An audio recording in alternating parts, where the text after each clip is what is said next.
good? We live? Alright. Hello everyone! Welcome to the 69 subscribers special. Let's see. Hello, I am part-time Rikku, also known as Gonzalez. Good morning, good afternoon, good evening. And yes, today we're here to talk about my waifu throughout the year, because I didn't know what really to do for a 69 subscriber special. I don't really have any lewd games, actually. Well, I do have one. I didn't know how I wanted to do it for just a one-off stream. So yes, hello everyone, welcome, welcome. So on this stream, yep. Hello everyone. Hello Rima, hello Kokichi.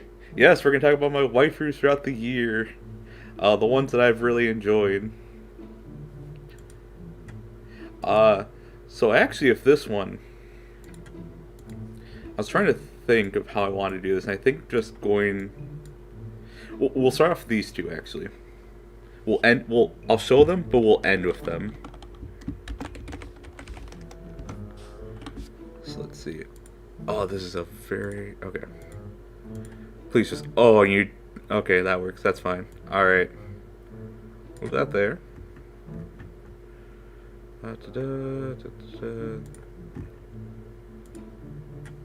Okay. And then, next one. I have the names. Here we go. Butcher.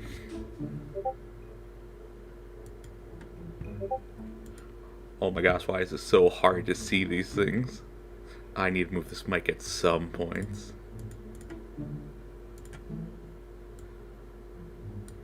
So yes. We will not go over them now. We will actually end with them. They'll be one of the last ones at least. Because they are probably the ones that have, what's a good word? I guess they kind of shaped me in a way? My taste, at least. But, yes. Hotaru and Chio. Yes. So, I tried to think of a list. Well, not really a list, but I just tried to think of any waifus I had throughout the year. And gradually as I was making this list, things started to come back to me. So this may not be a full list. So maybe one day we'll come back to this. But these are all the ones I could think of at the moment. And also, welcome to my bedroom. I thought since we're going to talk about something so spicy, might as well do it in my bedroom. This is not actually my bedroom. It's a lot nicer than my bedroom. But yeah, welcome to my bedroom. Let's have a grand time of the 69 subscriber special here.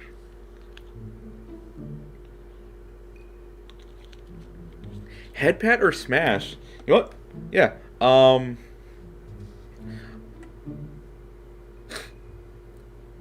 Alright. Yeah, we can do that. 69, the best number. But of course, next to 420.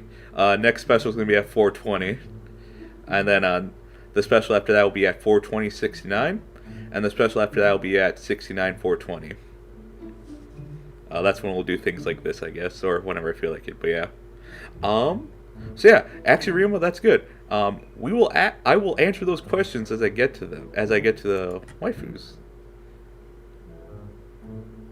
Is it a coincidence? Who knows? I'm full of tricks, Kokichi. You never know what my true plan is. Alright,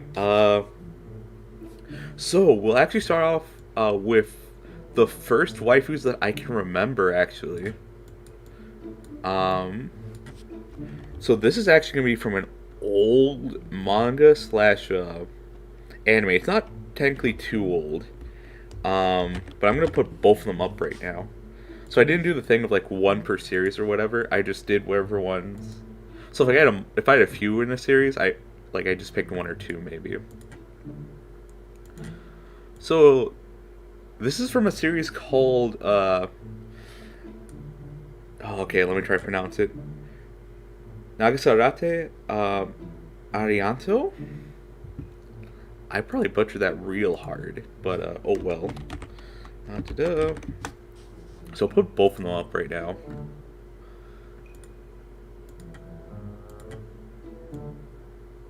So yes, these two right here are from both the same series. I watched this when I was in seventh grade, I think. So I was take out the five, like 12 or 13.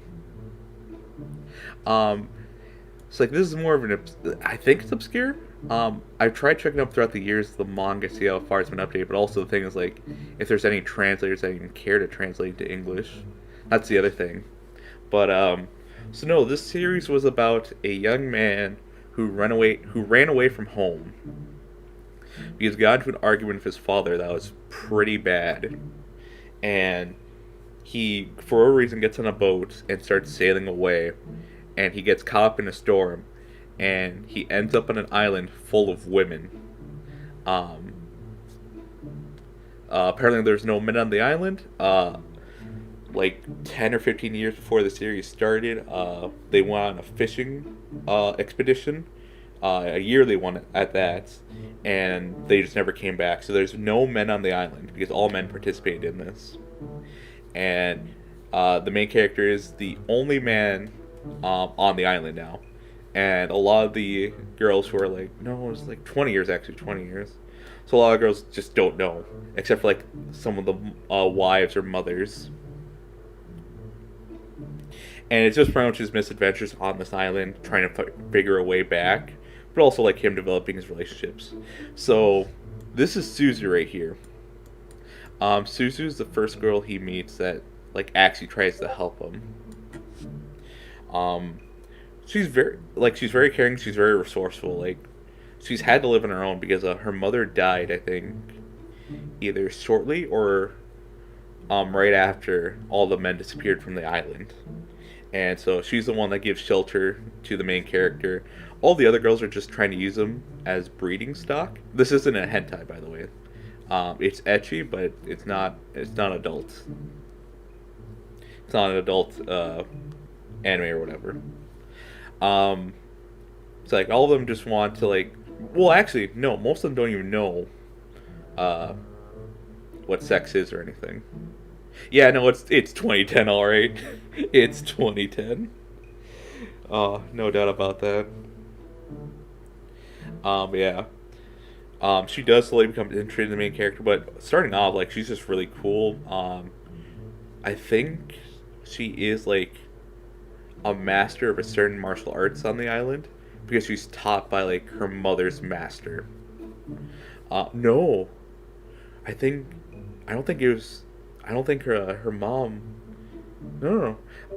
Because technically she was taught by a chicken, and the chicken knew martial arts. But her mom, like whatever reason, bullied this chicken, and even though he's a master of fighting or whatever. But yeah, she's really cool and she's really likable. I really liked her. I thought she was really cute. I liked the whole aspect of her, like, not being essentially acting thirsty or whatever, just like, hey, no, you look like you're in trouble. Let me help you out.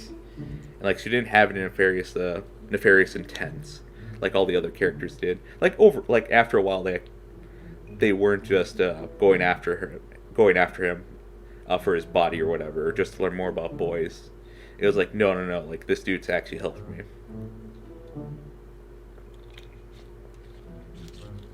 So yeah, no, she was like just that cool like just a cool friend essentially. Now the question is. Always chose because you know why. Do I have any moms in here? I don't. I don't have any moms on the list. Maybe some mommy characters, I think. Alright. I don't know. We'll see. But yeah, I'll put her down here. And then Mimic, she's from the same series. So she's not native to the island. She also ran away from home, but she was part of a circus group. And I don't know why exactly she ran away. I don't remember at the moment. But essentially of her is that she's a performance artist. And she specializes in being very flexible and also like being very what's the word? Dexterous, I believe. So like she's able to like spin knives around and catch them in the air and whatnot, and like she'll never get hurt or whatever. She was really shy. I found that really cute. She also had like a kappa, like like that turtle monster thing as a companion. and she was also very kind, but she was also really shy. I did really like her back in the day. Now it's kind of but I did want to put her on it because she was a waifu at one point. But with my taste as of now, eh. My degenerate eyes, I can confirm she has C cups. Both of them. Are you talking about both these, Rima?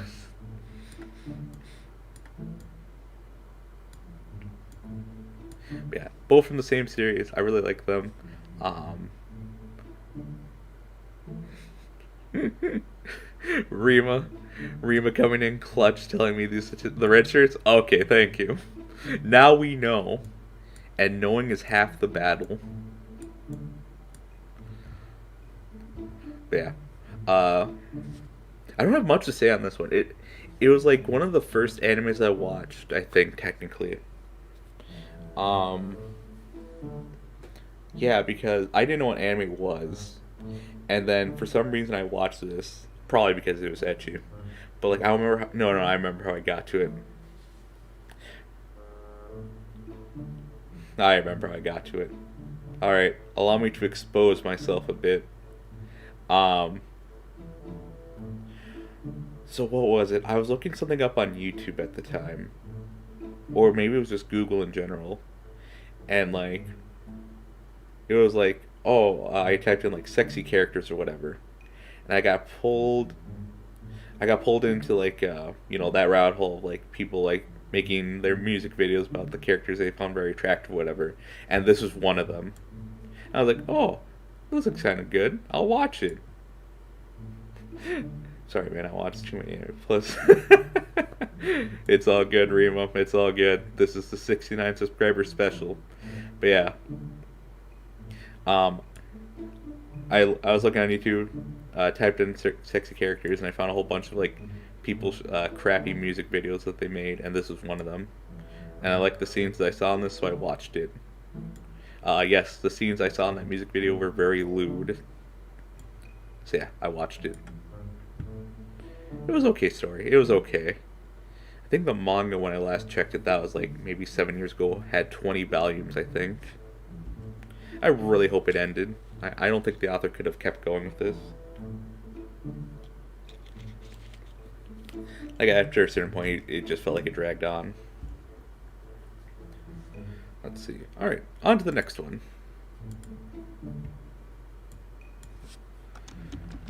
Oh, who would technically be next? That's the real question. Let me look through my list quick. Next, I think, would be... I think this one would actually be next.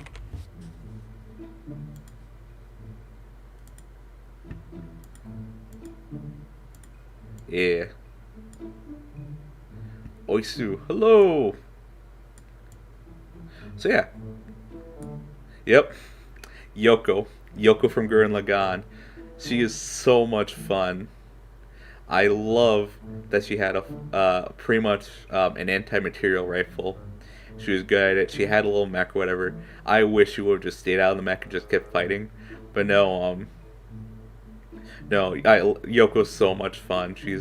And yes, of course, she's very attractive. But she had energy at times. Like she could be very shy about things. Overall, just very attractive. Oh wait, Rima, you said I smashed both of these. I also smashed her. This is a smash. Yeah, that's a good image. It is a good image. It's from the anime opening too, so it's even better. But yeah, no. Yeah, no. Like, for me, if you're super attractive, but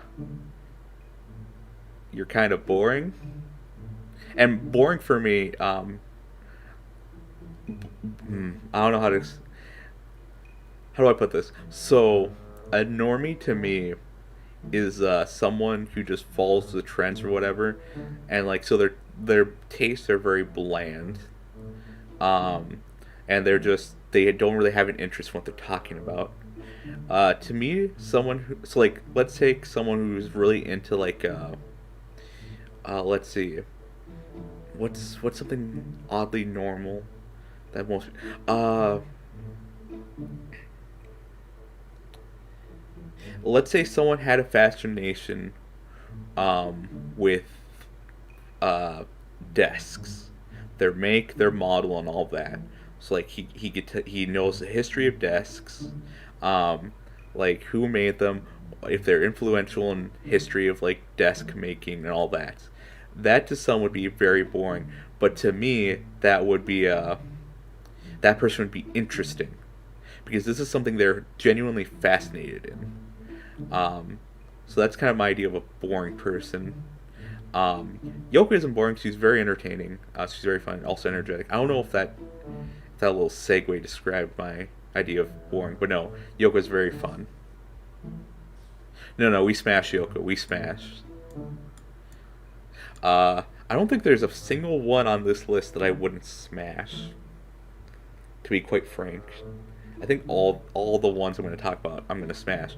Also, if you can't tell, in the background there's a certain character. Props to you if you know who it is, but there is a character in the background technically right now um, that I would for sure smash. And we're going to have a very long discussion about this character. You mean smash around the table? I mean absolute domination. Are there any lolly waifus though? I don't. We'll see what your definition is. We'll actually go to that one next if you want. FBI, open up. No. FBI, I'm innocent. Don't. No. No. I'm innocent. But yes, final thoughts. Yoko, she's in a very good series. She's very entertaining. She is very attractive. I would smash. 100%. 100%. She's a little shy, but she's also very energetic. She's also very assertive. She's confident, and that is very nice. So yeah, Yoko, everyone. Alright. So I guess we'll go into this series next, actually. I pretty much just put, like, through the main four. Oh, well. Oh, why does my mic have to be right there? Here we go. Alright, chat, what do you think? Neptunia. Lolly or not?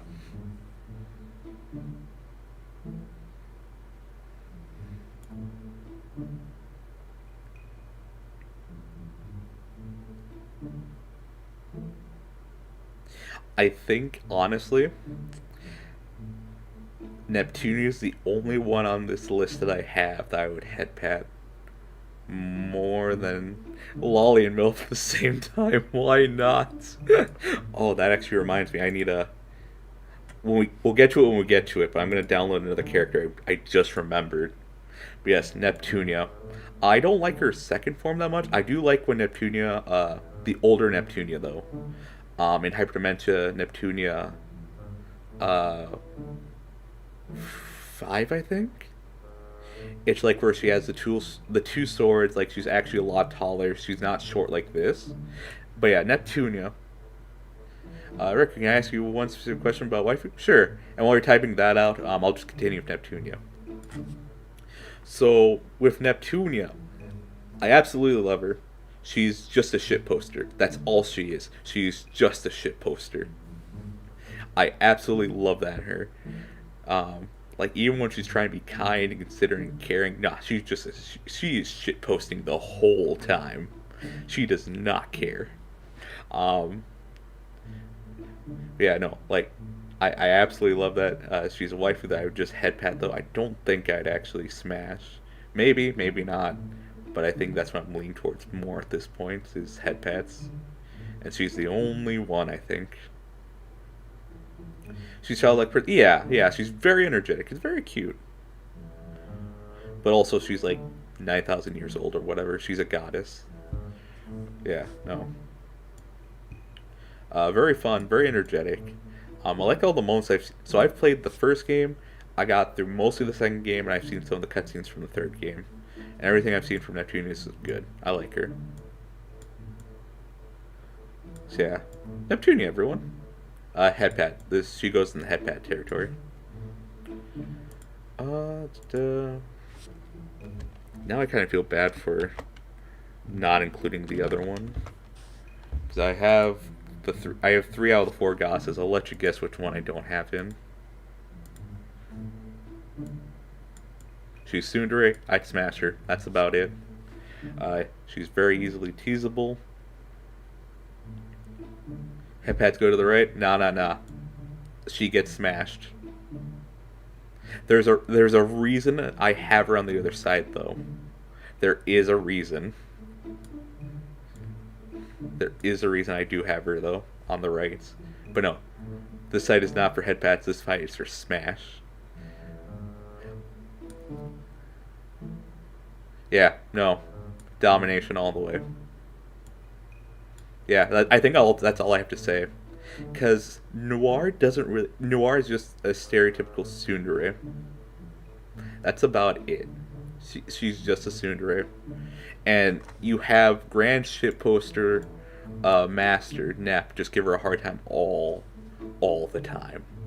Every day, 24/7. 24/7 hour, 24/7 grind on just teasing her.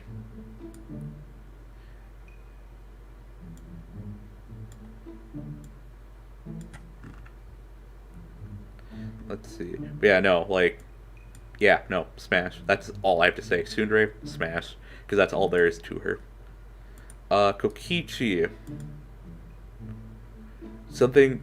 Do you know about a stillful? I don't know who you mean by a stillful.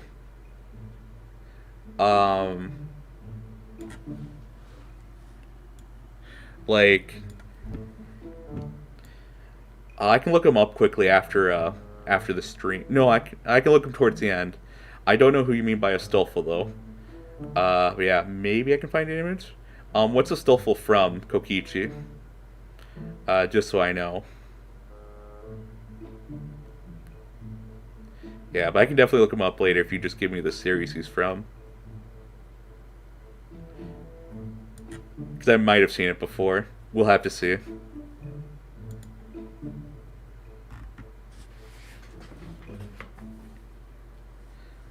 Yes. Who is this a stillful from? I've never heard of him before, but we'll definitely see if he fits in the waifu tier list. I hear he's great.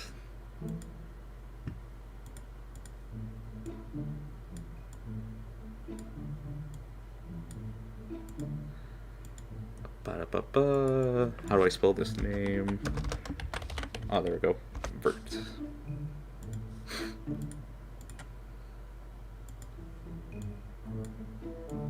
Give it up for Vert, everyone. She's also from Hyperdimension Neptunia. Now, Vert is hilarious because she acts like that typical Ara character. But here's the thing. She's a gamer. She's an absolute gamer. Like, when she doesn't have to, like, go to the meetings or whatever, she's grinding out on MMOs, playing in the newest games, and, like, she has her own little, like, man cave. Her fortress of solitude, if you will, just filled with her anime and stuff, her games. Vert is a pro gamer. She's a mommy, she's a MILF in a way, she aras, and she's a gamer. Not gonna lie, I thought it was Goku when he transformed to ape. It is Goku. I don't know who you're talking about. Actually, I don't have an image in the background. What are you talking about? It's just what you see right here, Rima. These characters and nothing else. Yeah. Vert I really like. Again, like, she acts very refined, but it's just hilarious when you see her in her Fortress of Solitude just gaming away. Like, she has a whole bunch of food prepared, a whole bunch of water. Yeah, One-san. She is One-san. Really great. I wouldn't say that I'm... So I guess right now what we're seeing is, like, the characters I'm kind of meh. Gamer girl, real gamer girl right here. Oh, fun fact. Noir is a cosplayer. In the Hyperdimension Neptunia series, she's a cosplayer. but she's kind of embarrassed by it because, of course, she's embarrassed. She's a tsundere, and you need another reason to bully her. But yeah, no, she's a cosplayer and she's a pro gamer. Absolutely amazing. 10 out of 10. Gamer girl, love it, amazing.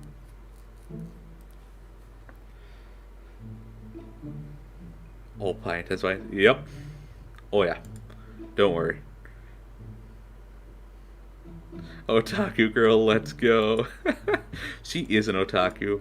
Well, Noir is at least. But again, because she's a tsundere, she doesn't want anyone to know. Yeah. Let's go with. Let's go with her next. Yeah, with these early ones, I'm not gonna have much of a story to tell. Like it just basically what series they're from and why I like them. This one, it's rough because I love the series and I love Rena, but it's not like the same kind of dedication I have to some of the other people who are going to be on the list. So this is Rena from Higurashi. How to describe this? Yeah, this is from Higurashi. When the cicadas cry in English. So Rena, as you may know, is from the series that's pretty dark, pretty brutal. Hello, Yusufakari. We're going over waifus. Early on, I'm not gonna have much of a story to tell why I like them, but later on ones, yeah, we're gonna have some stories. Oh God, you're lagging. Oh, I hope I'm not lagging. You keep that number in check. Yeah, it's 6,000. I should actually close some tabs. Alright, that should be enough tabs closed. Alright, so Rena. She's a lot of fun. Very energetic. She really likes cute things and she herself is very cute. Fingernail, let's go. Oh God. Yep. Nope, that wasn't her, but nope. Ah, boy. That's fun. Oh man, that's not a fun thought to think of. But yeah. No, Rena. I think I'm more attached to the series than her, but I remember really, really liking her when I watched the series. But now that I think about it, I kind of like the series more than her, but she was a waifu at one point. She was very reliable, very kind, and very understanding.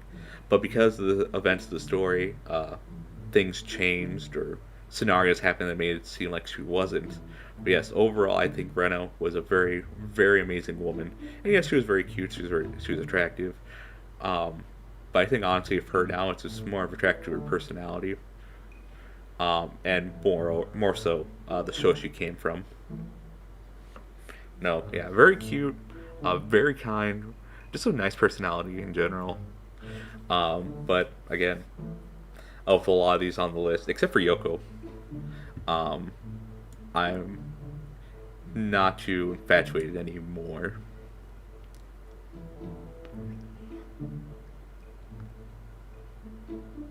Let's see, where can we go from here, actually?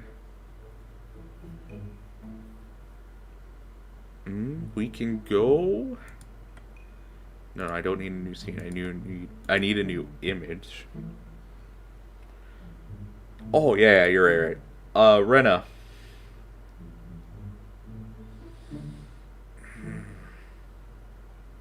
You know what, we'll flip this. Smash, Nep, Head Pat, Rena.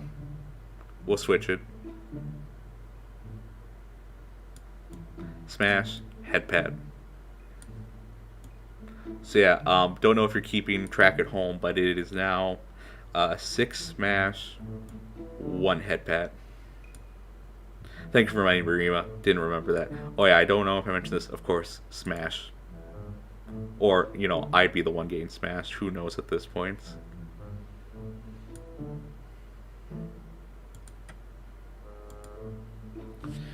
Let's see. Who can I reasonably go from here?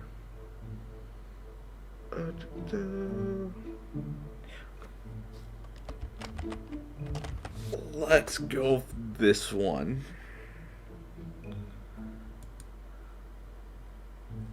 Rima, don't. You can't do me like that.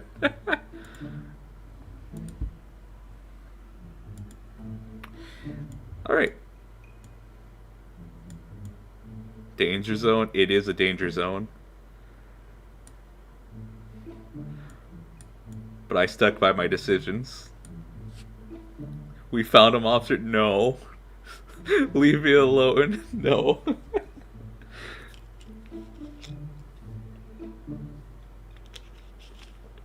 So, we have Weiss from Ruby. Weiss is another tsundere, but she's not as bad as Noir. She's just kind of... She's kind of going to be like one of the other... one of the other characters on the list later, where... if you're not too much of a... If you're not an annoying pest, she's not that bad. Like, she's actually very, not agreeable. She's not... I don't want to say off-putting either. I think that's too harsh of a word. But no, she's approachable. She's very approachable as long as you're not, like, annoying her so much. Boyish, not really. She's not really boyish. She's refined. She's kind of elegant, but, like, she's not that annoying kind of elegance. Because I can feel the aura. She's not really too boyish, but, no. She's somewhat refined. But, like, she's someone cool you can actually hang out with, but she's also kind of a dork. Like, she's also kind of a nerd. Like, she definitely has her interests that she can nerd out about. She also has, certain, certain quirks that she has that make it seem like she's not as refined as she seems, and it's all overall very attractive. No, she's very kind, but again, like, she's one of those people that if you're gonna be kind of annoying or overbearing, she's gonna start acting like a tsundere. But no, she's very kind. She's very honest. So she has the quirks of a tsundere, but nowhere near the trope level of Noir, because that's all she is really, is a tsundere with like a few quirks, like cosplaying. No, her story is very touching. It's very interesting to listen to or to see as well. I don't know if the writers have done the best job of story because it kind of dropped it after a while, but everything I saw up to like maybe season 4 or 5, I think, made me like Weiss.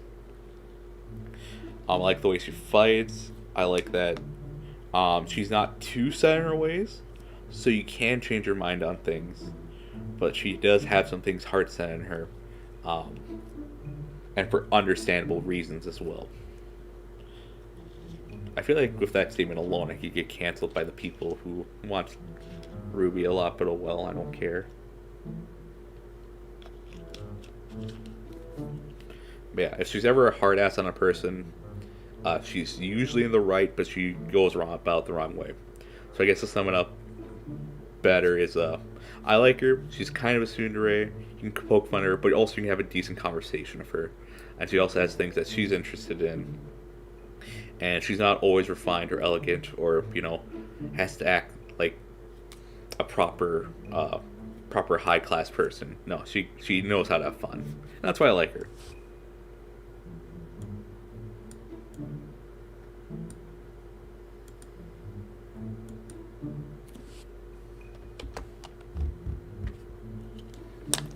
Let's see. How do I spell your name? It's a neat balance. It is. It's a nice balance. Like, I like characters who are, you know, they're refined or elegant, but they're down to earth.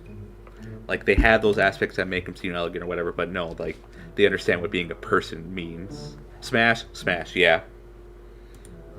Thank you, Reem. I keep forgetting.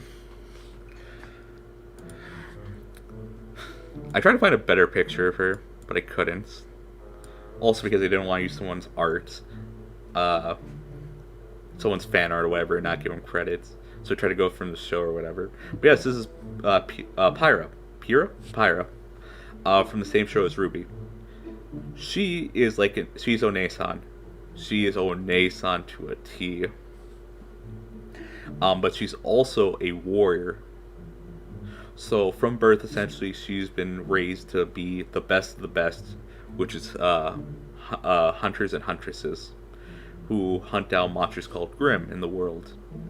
I forget what the world is called. It's been a while. Forgive me, but she's Onesan. She's very caring, but she's also very competent. She's an absolute badass, but she's not infallible. She has concerns. She has worries. She's human. Um, there are things that will get her down. There are things that she's concerned about.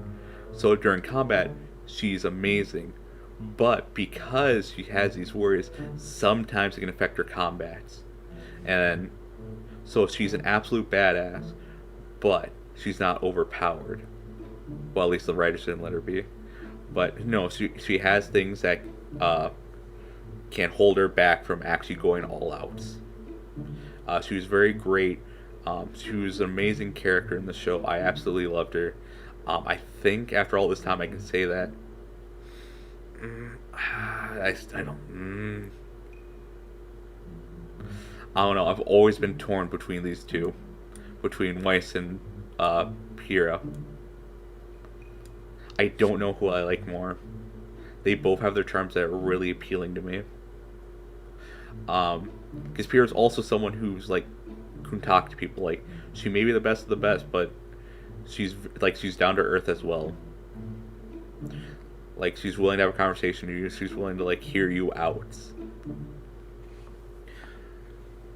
So yes, both of these characters. The reason why I like them is that through their circumstances, like despite how they're raised and what they've done in their life, like you can still hold a conversation with them and they're still growing. Both of them, because why not? Exactly.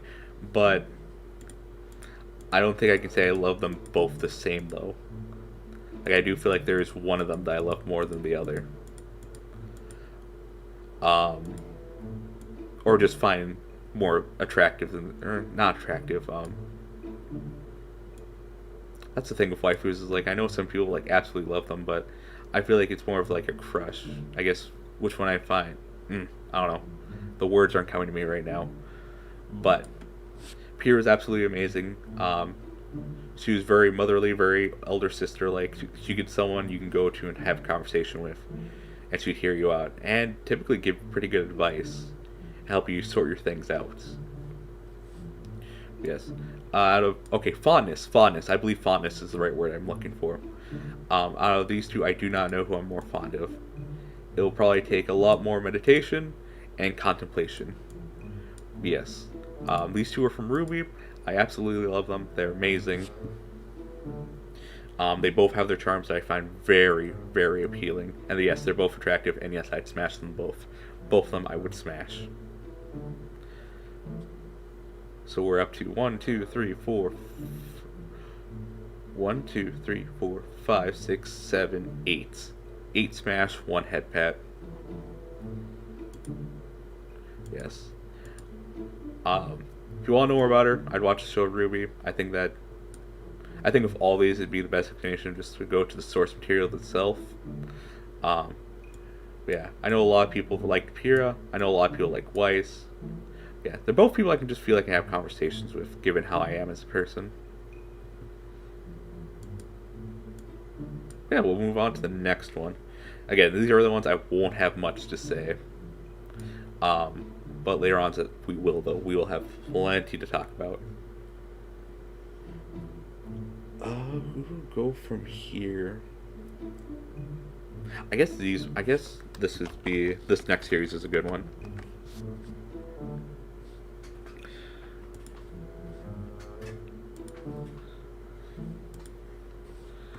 Alright, there you go.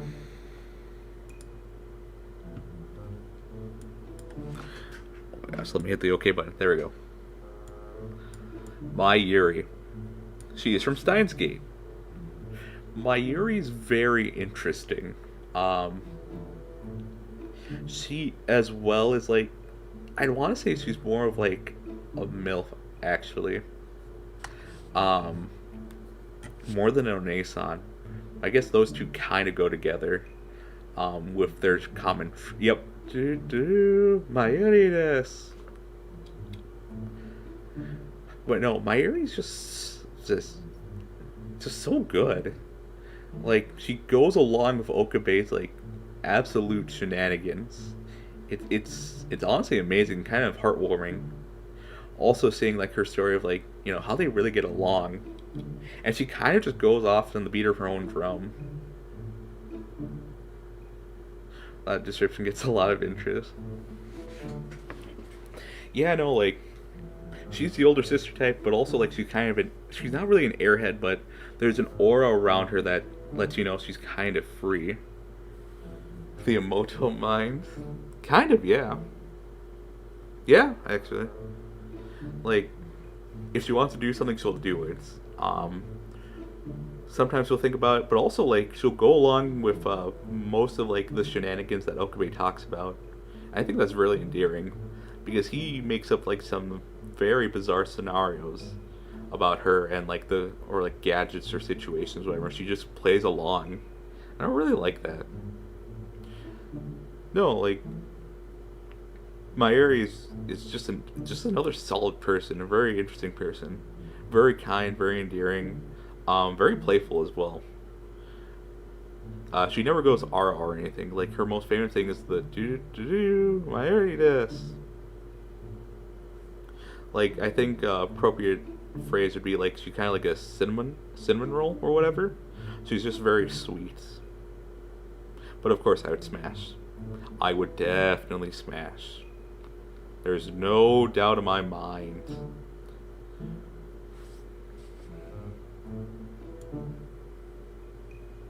I'm trying to think if there's anything else I can say about my area. Oh, when she needs the pull in clutch, she will pull in clutch. So despite her, like Rima said, she does have the mind of like a little sister or whatever. But like there are times where like she'll call out people's bullshit. And help you realize where like you're going wrong. And like those moments, or like where she kind of like breaks character almost, but like she starts acting like that big sister is like no, get your shit together. You know what you're doing wrong. I know what you're doing wrong. So get to it and fix it. But it's not like a harsh. She doesn't say it harshly. She's just matter of fact. Like she's just stating the facts and like the truth at that point. It's like no. You know what you need to do. Get to it. And that is very nice. She's not someone. She's not someone who's just like happy-go-lucky or whatever. Like she's feeling something, she's just feeling it. And if she notices you're doing something wrong and aren't being yourself, and holding yourself back, she will say something and smack some sense into you. And that is so fucking appealing. It is so good. That is why I love Mayuri. So good. Hello, Neko Mini. Yes, I just said One-chan. I said it multiple times at this point, I think. But yes, hello, welcome. Welcome to 69 subscriber special. We are up to 1, 2, 3, 4, 5, 6, 7, 8, 9. 1, 2, 3, 4, 5, 6, 7, 8, 9. Yeah. 9 smashes, 1 head pat. I'll let you guess which one is the head pat. Yeah, Mayuri. That is one reason she's absolutely amazing. Very kind, very nice, very easygoing. But the moment she sees you like down your luck, and you're being hard on yourself, and you don't think you know what you need to do, she'll smack some sense into you and go, "No, you know what you need to do."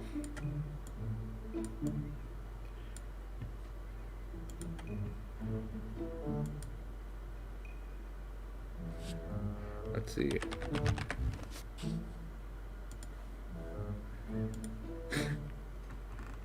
Kirisu, where are you? There you are. And of course, we have Kiritsu, or Christina. Oh, I spat. My bad.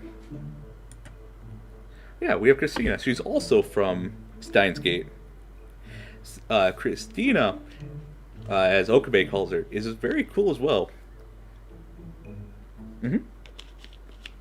So Rima, she is a tsundere, but she's like Weiss, but even more refined on that tsundere front. So Christina's only really a tsundere with Okabe because Okabe keeps acting like a fucking idiot. Like he keeps trying to get on her nerves, so like that's the reason why she acts like she does. And like when she's with Mayuri, like she's like she'll usually take the comment and say, "Oh, thank you very much," and like, sure, sometimes she'll be shy, but like, it's usually like the normal person's response of being shy is like, kind of like humility. So Christina is a tsundere, but from all the years that I've ever heard things of Christina, uh, people like her. People think she's the best tsundere because she's not really a tsundere at all. Um, oh, let me get this thing right. There we go. Well, yeah, those girls are cute, but have you heard of me? I have heard of you, Neko Mini. You've been in here before. Of course I know about you. But yeah, Christina, she's very cool, calm, collected. Sometimes she can get a little heated, a little energetic, but that's usually with Okabe and her having to deal with his bull crap. But overall, no, she's really cool. She's someone I'd really like to have a conversation with. Get to know because also she's an otaku. She is a closet otaku. That's another part that makes her so great. That's something I can't see her being a tsundere about. But of course, with Okabe, it gets dialed up by 10 because she just knows how to push his button or her buttons. Ruka. No, I don't have Ruka actually. I kind of forgot about Ruka. No, Ruka's good. Ruka's really good. Would I add her on the list? Maybe. But the reason why I don't add her is because I have a certain other person. Let me see if I have them. Let's see. Give me 1 second. I need to look through my files. So I don't know if I have them in my my folder of waifus. Yeah. I'm trying to think of the other character that I'm thinking about.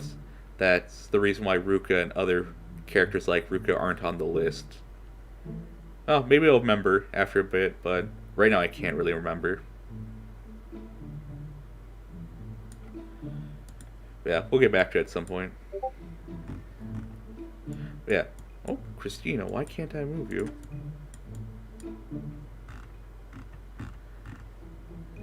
Move Christina away? Why? She's the center attraction of this. Also, I am trying to move Christina, but Christina's not moving. There we go.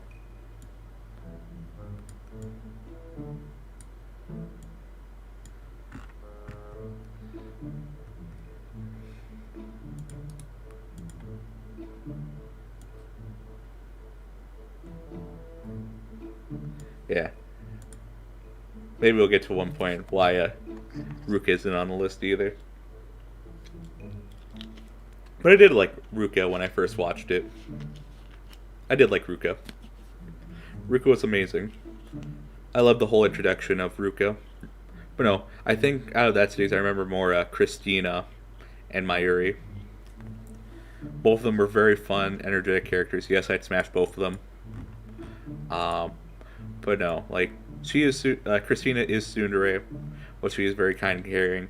But as well, like she's dealing with Okabe, and Okabe is someone who really likes to push up people's buttons just by being himself. But he's also a mad scientist, so that's just kind of what he do. So yeah, Christina, everybody. These two were from Steins Gate. If you have not seen Steins Gate, please do check it out. It is amazing. It also had a quote-unquote sequel series.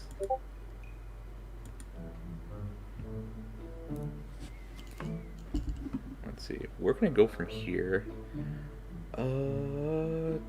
Let's see.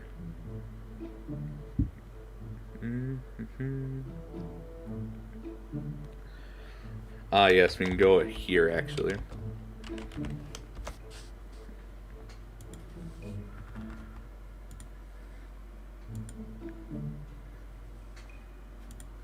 Yes.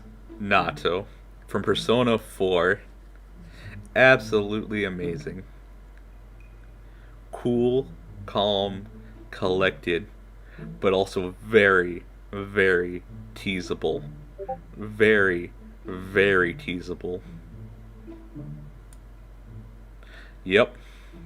So Nato is the detective prince from Persona 4.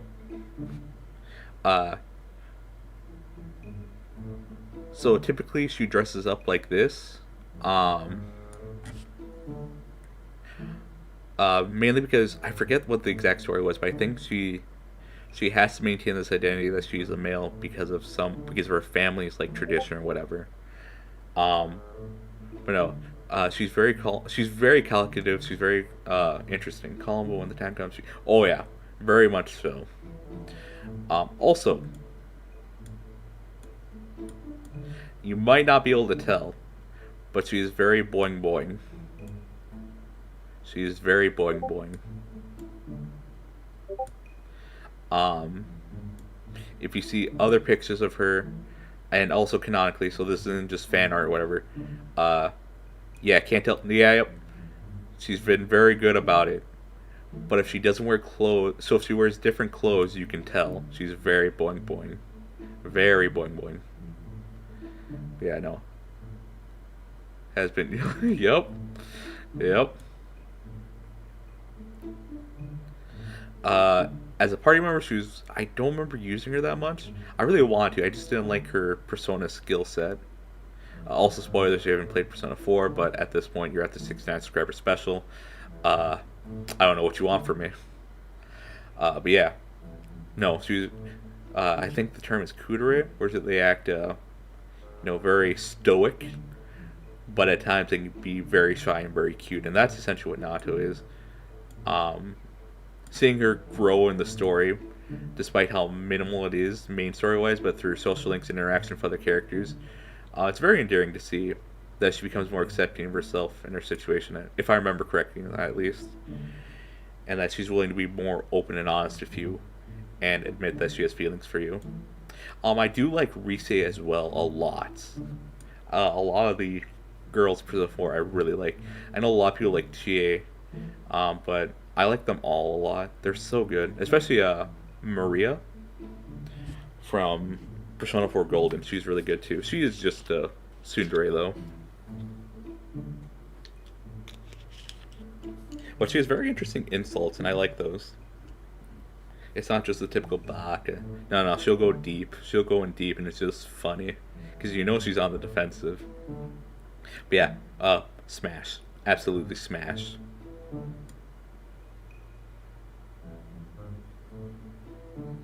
Let's see.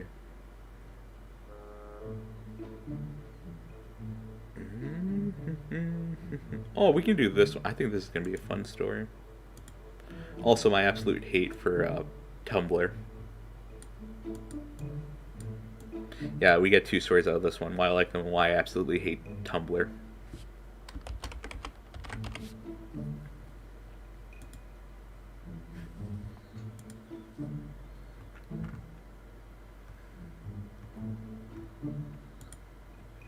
Spice.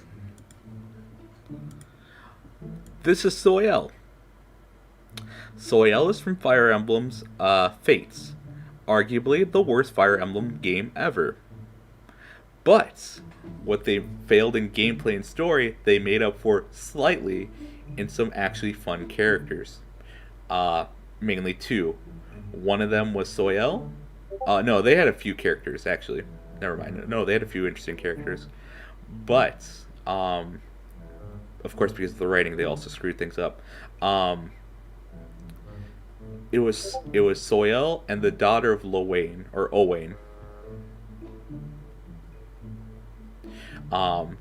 She was a Chunibyo. I absolutely loved her. One of the first videos I made was for Fire Emblem Heroes about Soyel. I don't think we'll see it one day. Actually, we'll see it one day. But not today though. But Soyel. So Soyel really loves girls. She really loves girl on girl. She loves girls being together. She just loves girls like being friends or maybe in romantic interest. But she just loves girls with girls. She really loves it.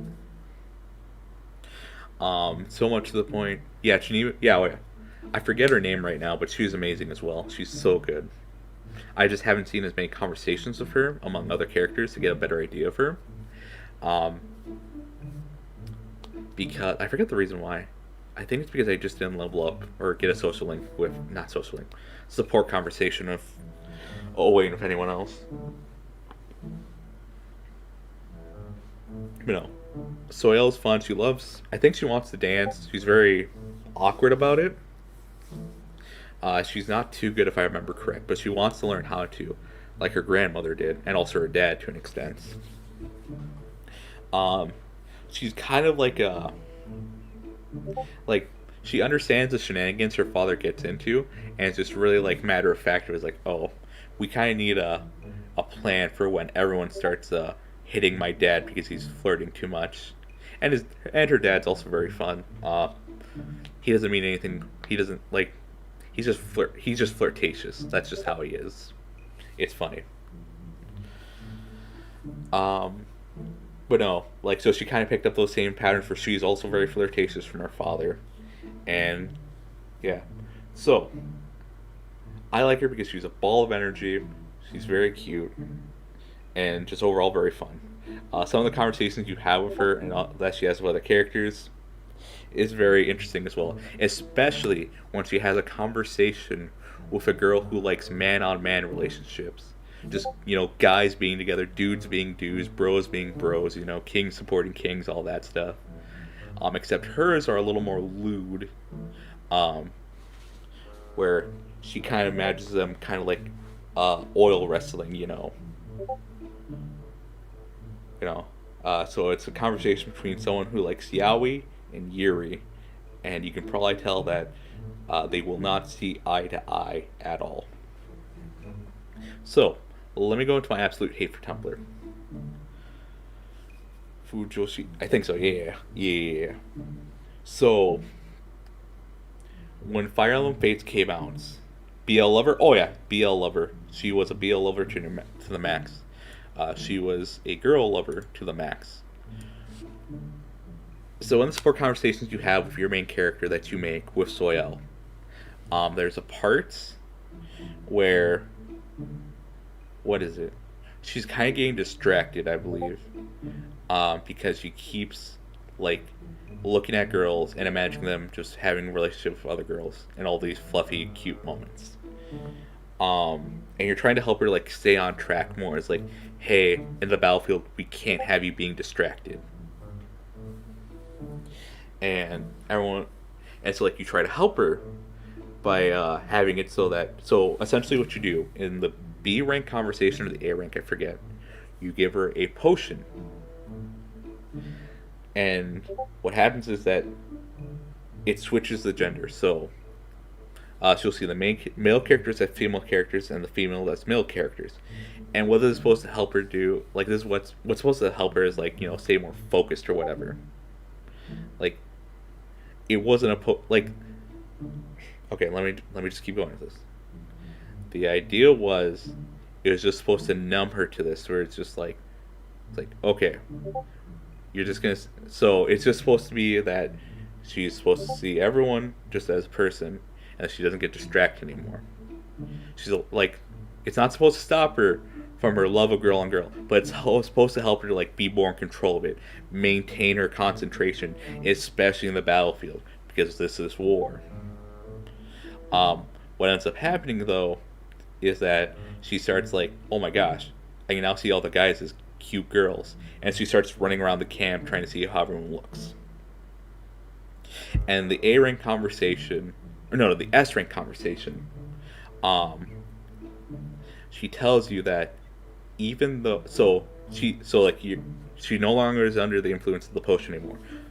So she sees everyone as they are. She comes up to you and says, "Hey, you remember when I took that potion? When I saw you as a girl, my heart started to flutter. It started beating rapidly, and even after you returned to normal in my eyes, you returned to being a guy or whatever.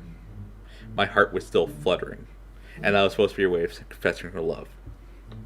Tumblr, being the cesspool that it is, took this whole conversation and somehow came up with the idea that this was like an anti-gay potion or whatever.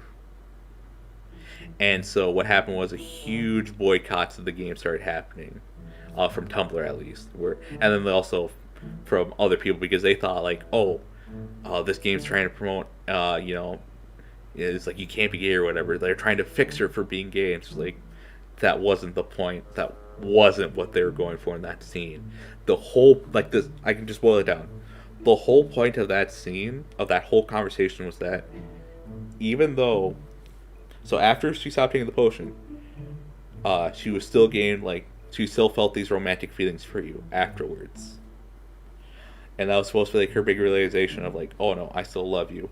Like, no, like it doesn't matter if you're a boy or girl, I love you. And that was kind of supposed to be the message. But of course, I think it was either a shitty translation or someone just really didn't understand the scene. I think it might have been both actually. They just really wanted to start some chaos. And so it was taken out of Fire Emblem Fates. Or adjusted, which is fine, but what I hated was that misinformation being spread.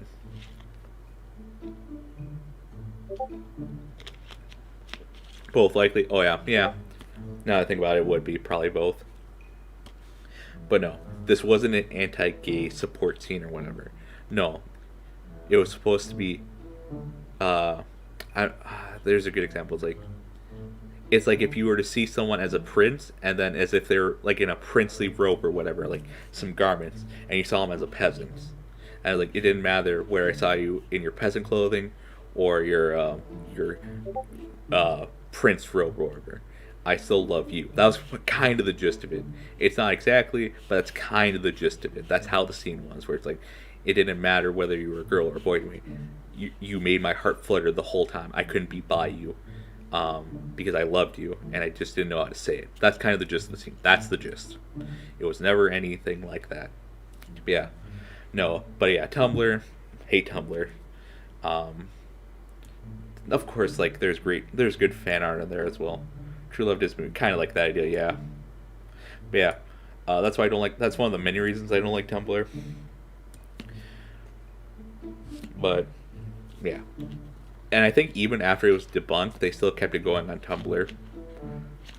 Like, I think it was still a hefty amount that still like kept going with it and didn't listen. Like, no, here's an actual good translation. Also, I want to say the translation for Fates is absolutely horrendous. Especially for, I don't know for other languages, but I know for English, absolutely bad. If you can, get the fan translation if you want to play it in English, because it's really stupid, some of the changes they've made. Yeah, Soil, absolutely love her. Bundle of Joy, absolutely great. Hate Tumblr, alright. Alright, now they got the... See, I told you, the later we get, the more stories I'm going to have. So let's see what this story brings up.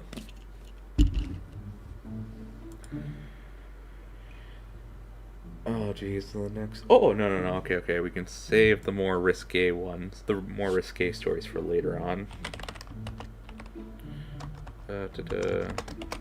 Lucina.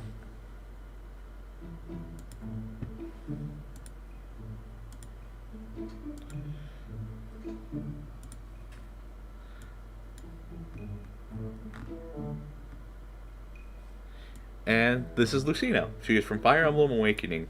She, spoilers, by the way. This whole stream is going to be spoilers, by the way. Just going to bring that out there in case any of you, came in late. I probably should have put that in the description. Oh well. Lucina. She's a child of the main character, Chrom. Absolutely great. I know I've been saying that for a lot of them, but that's because they're my waifus and I absolutely love them. So Lucina, she's from the future, and she's trying to stop a very dark future from coming about. And she comes with the intent to kill you, the character you create in that game, who is typically named Robin. And you can also, so you can be her lover, you can also be her mother, and that makes the scene very interesting when she comes back and she's like, I don't want to kill my own mom, but I don't want everyone to die in the future. So, she, like, I like that. She's, like, she knows what she has to do. Oh yeah, no. Oh yeah, Soil, smash. Lucina, smash. We'll get that out of the way. Smash, smash, smash. Yeah, no, Lucina, she's very attractive to me. I also like her personality. Uh, she's she's definitely a commander because she needs to be. But man, she was thrust into that situation, so she can get flustered. If I remember right, it doesn't happen often, but when it happens, like it's a train wreck of just like bad decisions after bad decisions.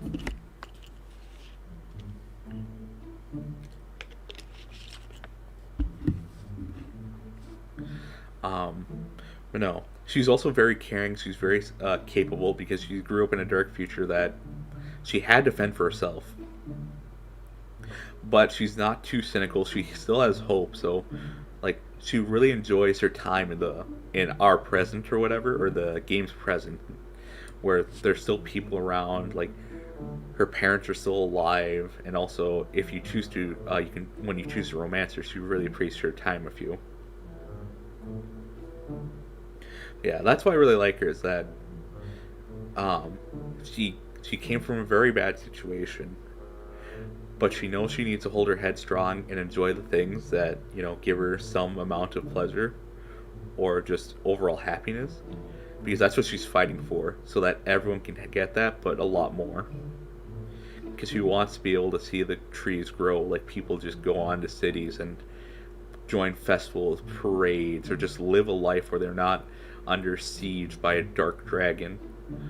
It's like she'll love the flowers. She's just very appreciative of like the good that's in her life. And when she comes back, she becomes even more appreciative, and she's like, no, no, no, this is worth fighting for. I need to do this, and that's why I really like her. Very competent, very capable. Oh no, I don't need to move that. I need to lock that up quick.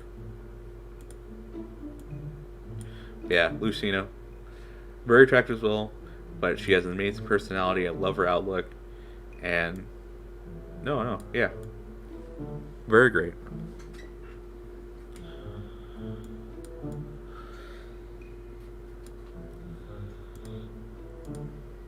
All right, who can we go to next? We can go with Neffany, I guess.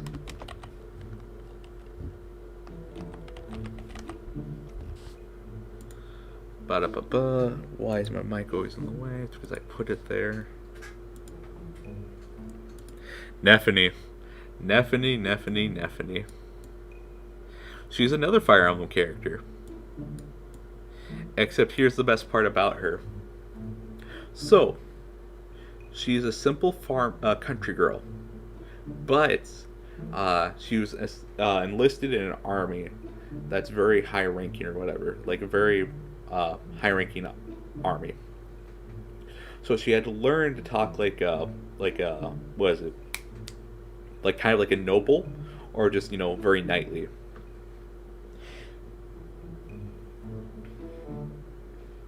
The problem is though that sometimes she lets out her country dialect slip out. So instead of saying like things like "How are you doing?" she'll go "How y'all doing?" Yep. So looks cold, personality type, but cute when flustered. Yeah. She's very so essentially she's like a country type. Very simple, very keeps things very what's the word? Simple, I guess. Doesn't like things getting too complicated, knows what she has to do, and doesn't like all this overly formal stuff. But she knows she has to for her job. So she acts very professional, but there are times when like her country mindset kind of slips through. She talks in her country accents, and overall it's a lot of fun. I really like Neffany. Also, as a unit in Fire Emblem, absolutely amazing. Love her, amazing. She love her, so good, so good. If you're ever playing Fire Emblem Path of Radiance or Fire Emblem Dawn of Radiance, build Neffany. She will not let you down. She's amazing. Also, her support conversations are fun. Yeah. So essentially, if you know what the typical country character is, you might be able to describe that to Neffany. It's been a while, but I knew But, like, everything I can remember is like, no, I absolutely love her. Amazing. Um, because she's from the country, she's very self-efficient, she's very reliable, and also, she doesn't make things too complicated. Meta and waifu, that's rare. Oh yeah. Yeah. Just because Rima brought it up. Yeah, look at her thighs.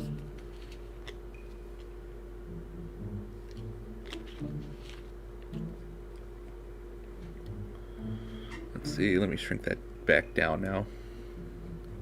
Glorious, of course. Of course it's glorious. It's Nephany. And Nephany is glorious. Meta and waifu. What more do you want, fellas? I don't know what you want if that's not what you want. You're wrong at that point, is all I gotta say. Gorgeous? Yep. No. Absolutely solid. Amazing character. Amazing units. So yeah, that's why Nephany's on the list. I absolutely love her. She's great.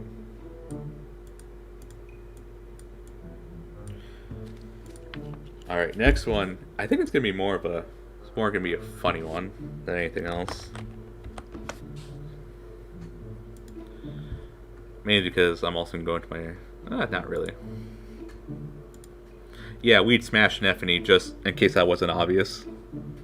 Alright. If you've played Kingdom Hearts, you know why Aqua is a waifu. She's the only competent person in that whole game.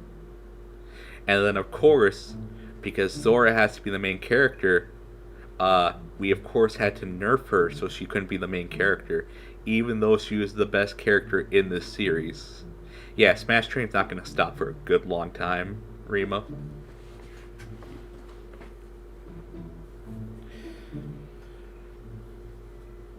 Yeah, no, Aqua, like, she's very One-chan. She is One-chan aura.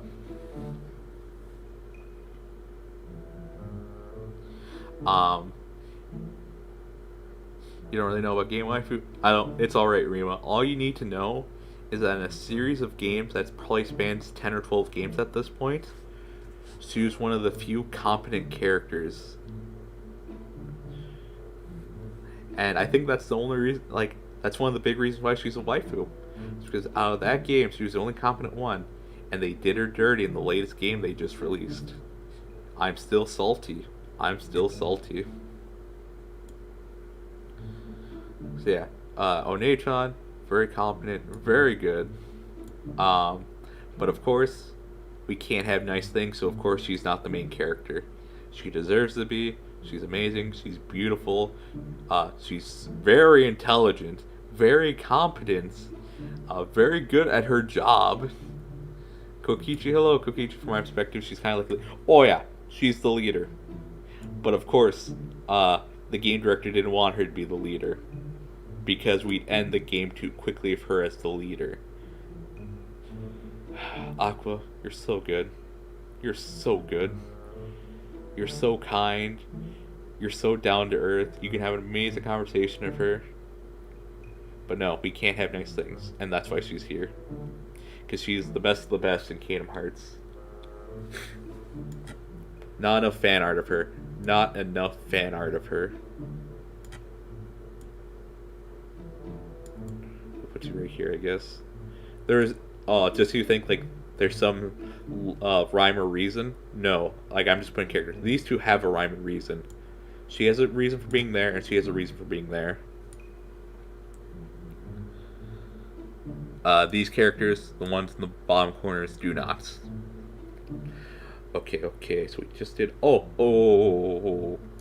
We can do another one that's just like Aqua, actually.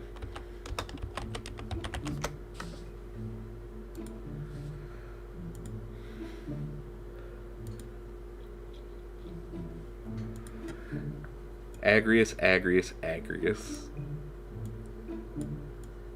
Absolute units.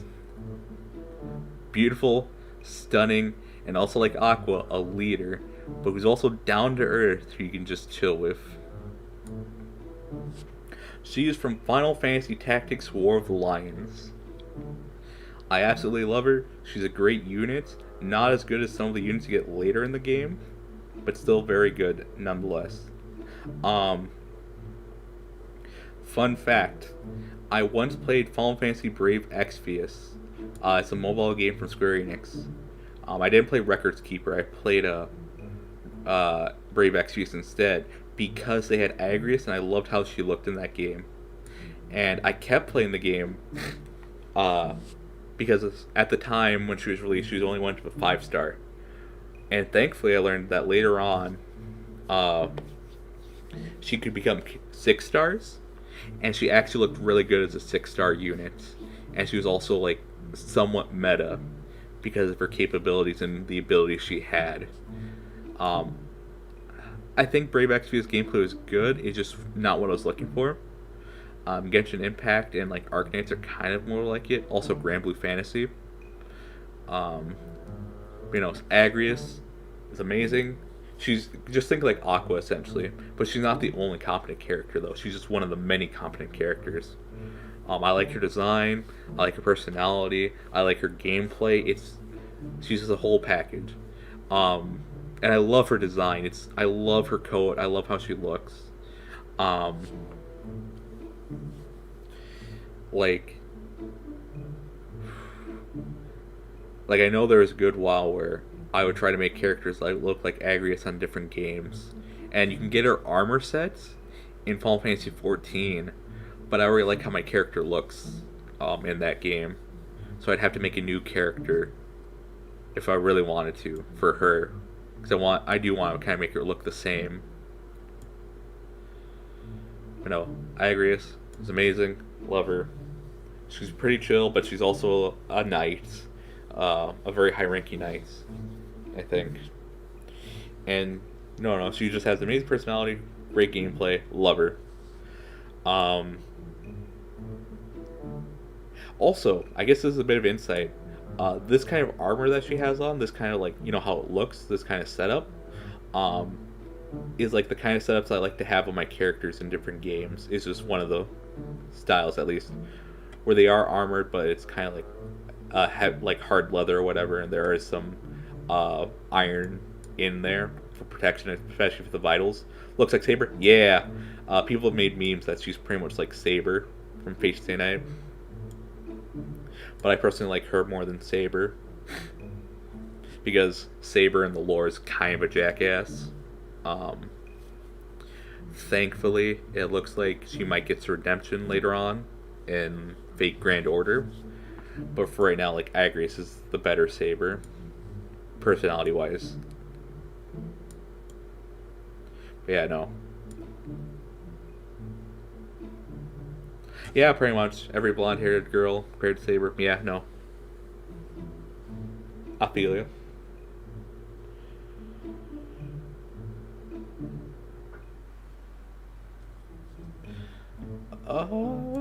I think the next one I actually should have done earlier.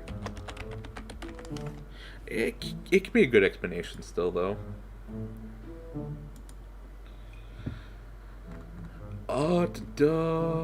Where are you? There you are. Alright, ladies and gentlemen. Say hello to God. Say hello to God. Not in the sense like she's the best waifu, but in the sense like she's probably God. There's fan theories that the main male character is God, but I don't know. I haven't read anything. Haruhi. She's interesting.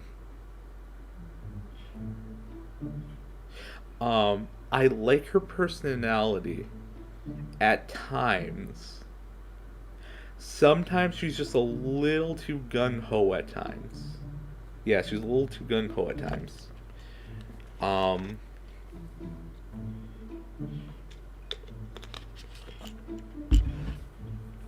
There have been times where she's pushed characters just a bit too far in her little plans. But when she's actually chill, when she's actually mellow, or when she's genuinely excited, she's a lot of fun.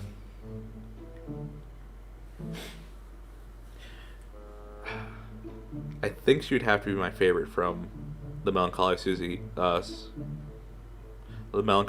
Suzumiya. But yeah, I don't have much to say other than like she is technically a waifu for me.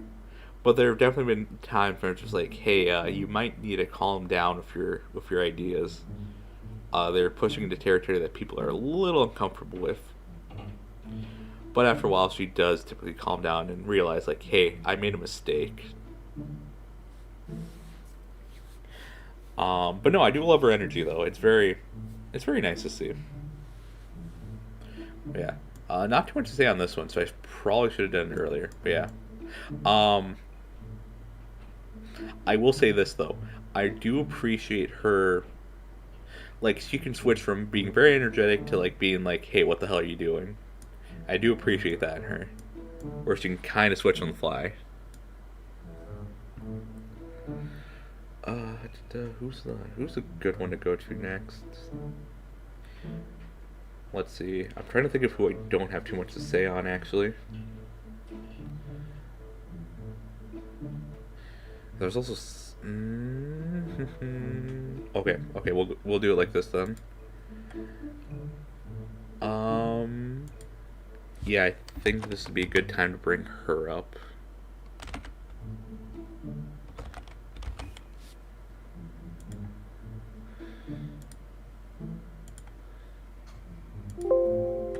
Nope.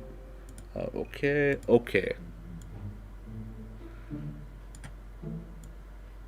If you thought Saber was cool, here's the actual cool one. Arcuid from Tsukihime. An actual badass. And an amazing, like, GF. She's like the mommy GF. Also, she wants a lot of attention. I don't know why you wouldn't love her. So much fun. So good. She's meta and amazing. Yes, I absolutely love her. Yeah, no, she's kind of like a mommy GF. She wants you to spoil her a bit, you know, she wants attention, but she's also going to spoil you. She's really good. I like her. I really do. Um, I I don't know too much on her. I know enough though. I can definitely say like she's definitely high tier for me. High tier waifu. I'm waiting for the Tsukihime remake, but I like telling my brother that'll never happen because he's the one who really wants a Tsukihime remake. But Nasu will never give it to people because Nasu knows not to. So yeah, I'm gonna be excited to see Tsukihime remake out in 2035, and it just to be a demo, and then for it to have a Kickstarter. So yeah, Arquid. She's also like one of the strongest beings in all of the Nasuverse. So this means Tsukihime, Fate Stay Nights, Karuka no Kyokai? Karuka no Kyokai. I think is how I pronounce it. Or Garden of Sinners. And I don't know if there's another one. But yeah, so if you know Gilgamesh, she's stronger than Gilgamesh. She's one of the strongest beings in all of things that Nasu has written. It's like I think you just need to do two specific things, and bam, she essentially becomes God. Yeah, I know. Arquid. From what little I know about her, absolutely amazing. Love it. And with that, we can actually go into. Oh no, Witch on the Holy Nights with Akko. Also, this isn't how she typically looks like. I just really love the dress that she has. It's very attractive.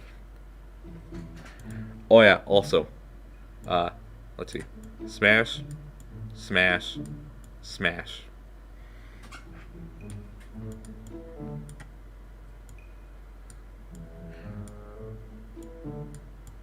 So this is Akko from Witch on the Holy Nights.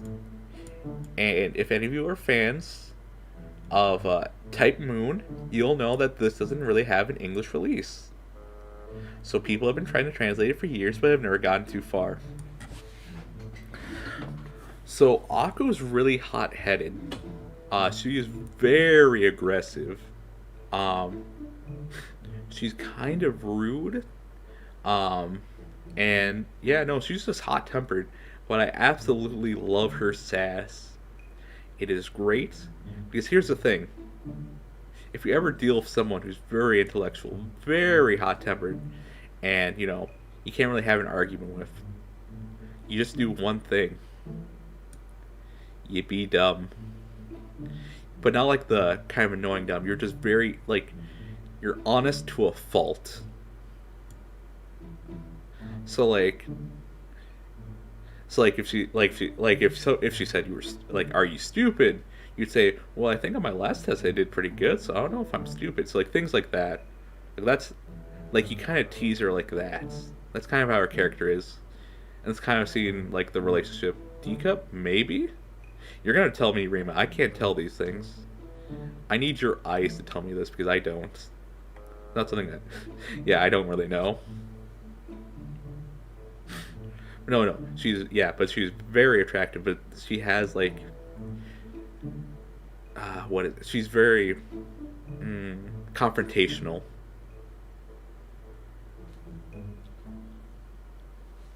But even with that, I feel like I could vibe with her pretty well. Even if she's insulting me, it's just kind of I wouldn't really be I wouldn't take it as an insult.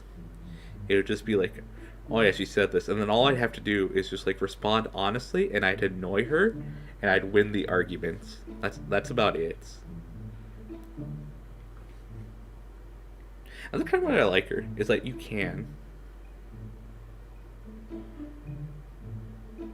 Yeah, that's kind of like her. Is she's very teasable, but you will have to understand that you will probably get hit. You will get punched, or you may get blasted with magic. But that's a risk you have to be willing to take in this line of work if you're gonna be with her. And honestly, if she does hit you, she'll feel bad. Did you deserve it? Probably.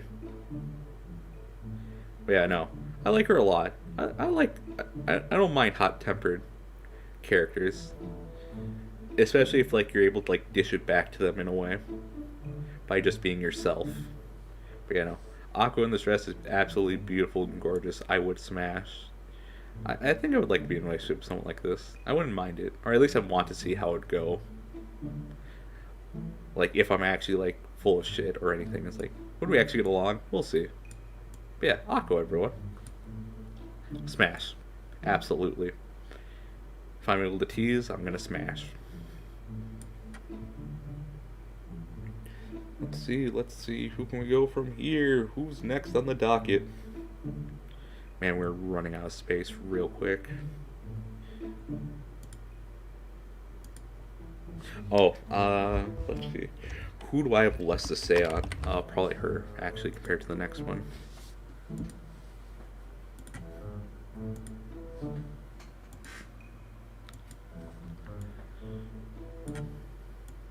So if any of you play video games, you know who she is. Do I need to explain? Anyone in chat, do I need to explain? Chat, I'm looking at you. Do I need to explain why? I don't think I need to explain. Yeah, I'm getting some... Yeah, I got a no from Maxwell. She's definitely a mommy GF, but also she can... Yeah, no. Yeah, Is there anyone actually in chat right now that does not know?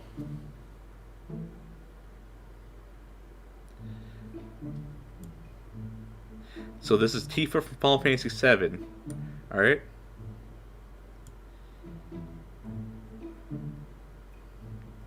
Yeah, instant smash right here. I will say I'm really attracted to athletic girls. I really like athletic girls.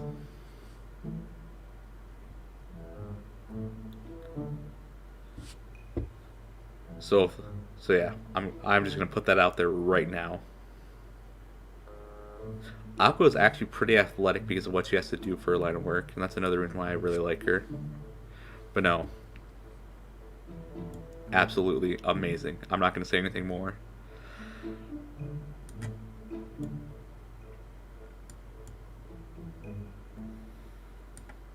I guess we got space right here. We'll put you right here. But yeah, no, I'm not I don't need to explain why Tifa's on there. Man, that was a great conversation, wasn't it? We all just get it. Okay, so we got Tifa. Alright. We'll bring up these two next, actually. I think I'll bring them both on screen. Where are you? There you are. Yeah, let me bring up the other one right now, actually.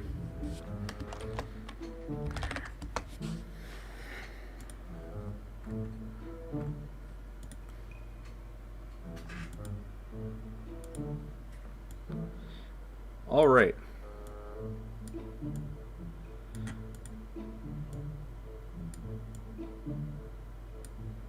So we have Haru and we have An from Persona 5.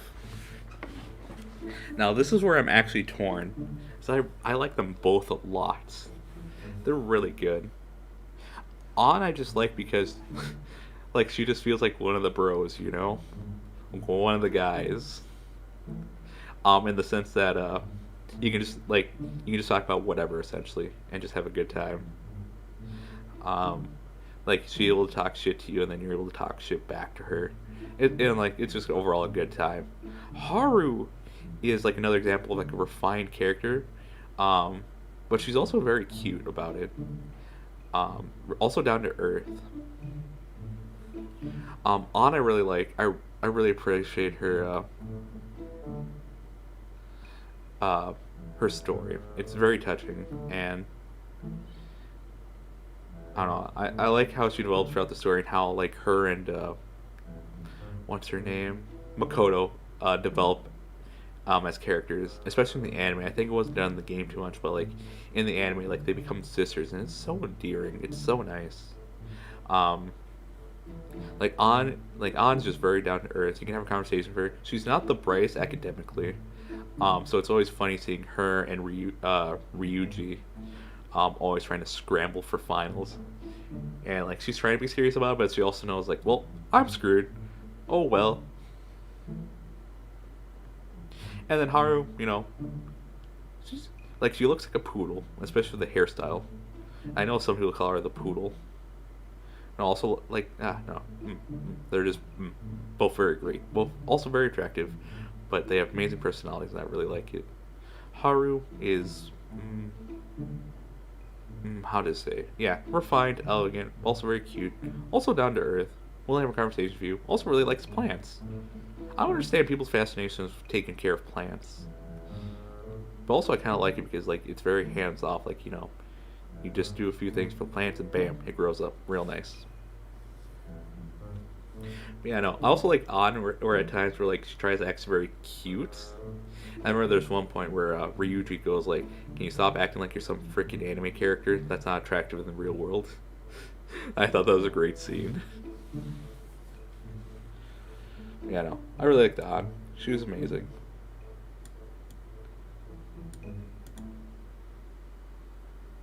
Alright.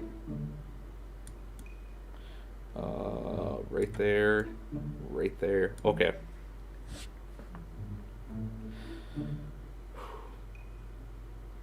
I'm trying to think of what do I pull up next. Because I know what's left. Why every time? Oh. Let's see. Alright. Which one do we go first, chat? Fake Grand Order? Or kind of sketchy stories? Not really sketchy, actually. It's just more of refined adult material. Okay. They're not really sketchy. I framed it wrong, but... Okay. Let me try to think of the name. Yes, Nacho. Yep. Of course she's on there. So great. Very reliable, but also so very reliable and also very cute. All right, so how do I mark hen one? Okay, so where is she? There she is.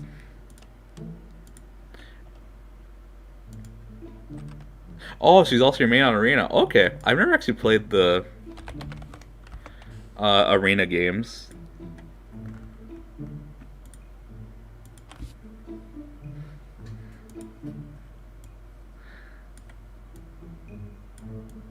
Alright. These two. So, I watched, Is It Wrong to Pick Up Girls in a Dungeon or whatever. Didn't really care about it too much. It was okay. Um, where I did start to care was when I found a certain fan comic about the both of them. Um, it is of the is refined college level education reading material. So it's um, I'm trying to think about how to say this. Thankfully, well, yeah, okay. So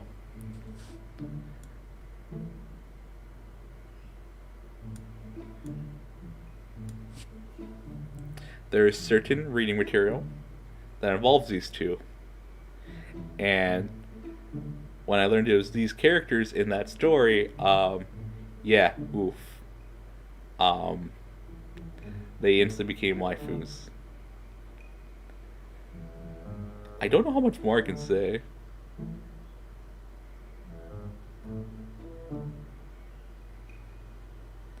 Yeah, no, when I found that certain dojin, I was like, yep, nope, this is amazing, this is great. And man, a culture skill is upgraded. But yes, um, so when I saw merch in the anime, I didn't. It was because I only think because I only watched the first season, and the first season, what was it? Like they only showed up for a bit. They didn't really have much character, but the character that the artist slash author gave them in that certain short story, was very attractive to me. Essentially, they were very domineering, and they were very in control, and they're very sure of themselves, and it was very attractive.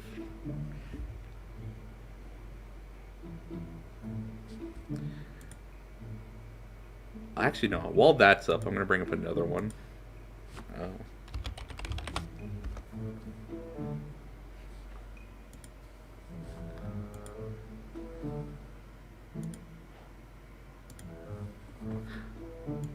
Yeah. Okay. Zelda falls in the same category. I did not care really about Zelda. Sometimes, she was like you don't really get to talk to her much. But Breath of the Wild edition, like, oh, I was like, oh no, this is like pretty cool.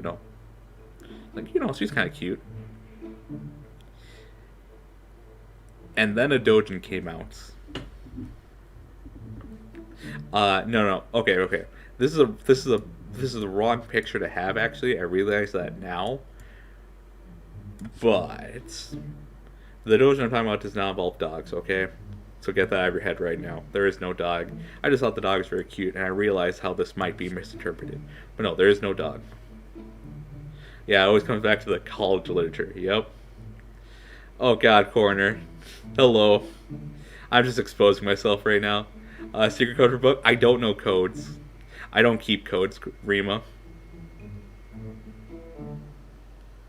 That is one thing I'll tell you, like, matter of fact, I don't keep codes. Like, I keep seeing codes and I know what they're for, I just never keep them or use them, really. Yes, Corner, welcome to the 69 subscriber special. We're talking about my waifus, and you came at the most brilliant of times where I'm kind of exposing myself.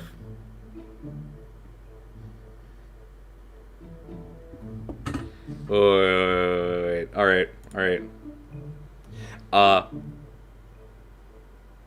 Oh my gosh. You like Soil as well? Wait, pivot. I swear to God, if that's Emergence, I might actually ban you. I might actually ban you. You can't just bring in that old ass meme here. Alright, Pivot, you're banned. Give me 1 second, alright? I'm gonna grab my phone to look up that code quickly.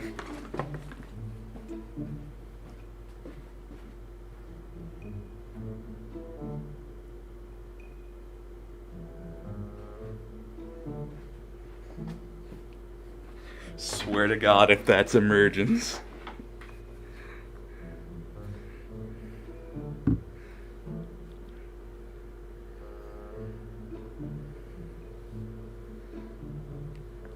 Nice seeing you in here. Goodbye. Alright. Slash 177.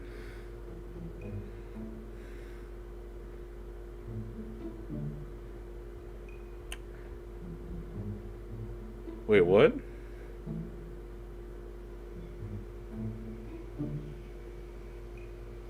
Oh, I went to the wrong one.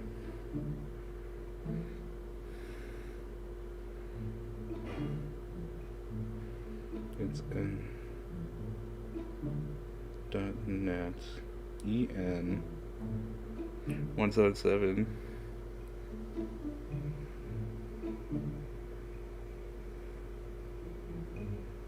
Oh, it's not found.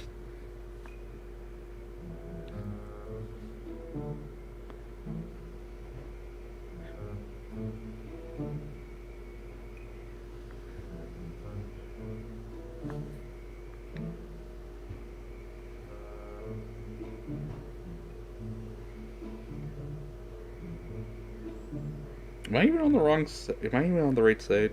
Give me a second.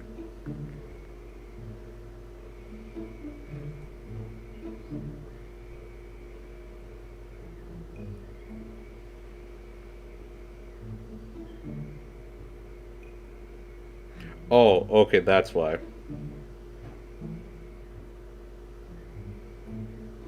One 77013. Yeah, fuck you, Pivot.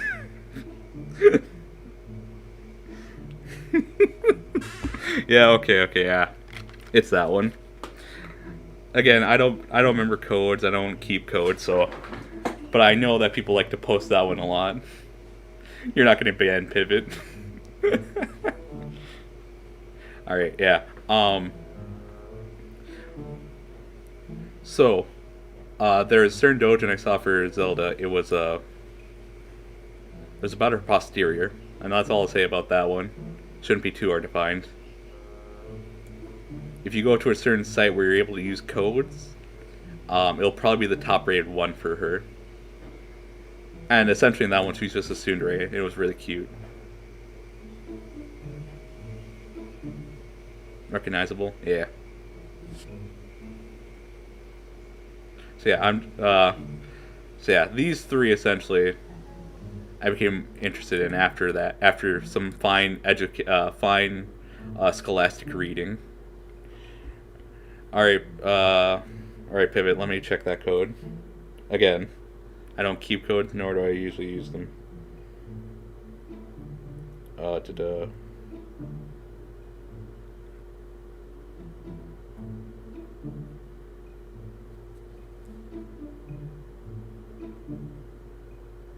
No, I actually have to click on a book. Alright.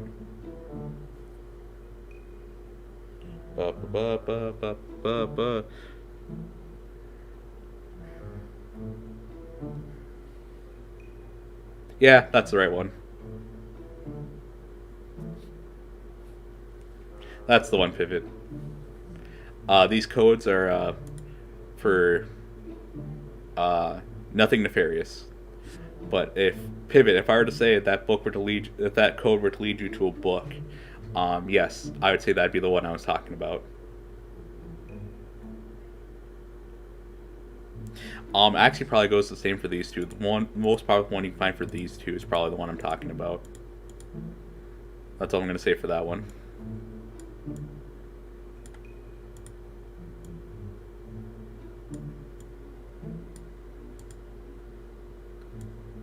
Never played Zelda, but read the book. Oh boy. So yeah, all the other ones on this list, I grew interest in them from the material that came from. The three I had on screen just now, the ones I'm moving, came from their fan books.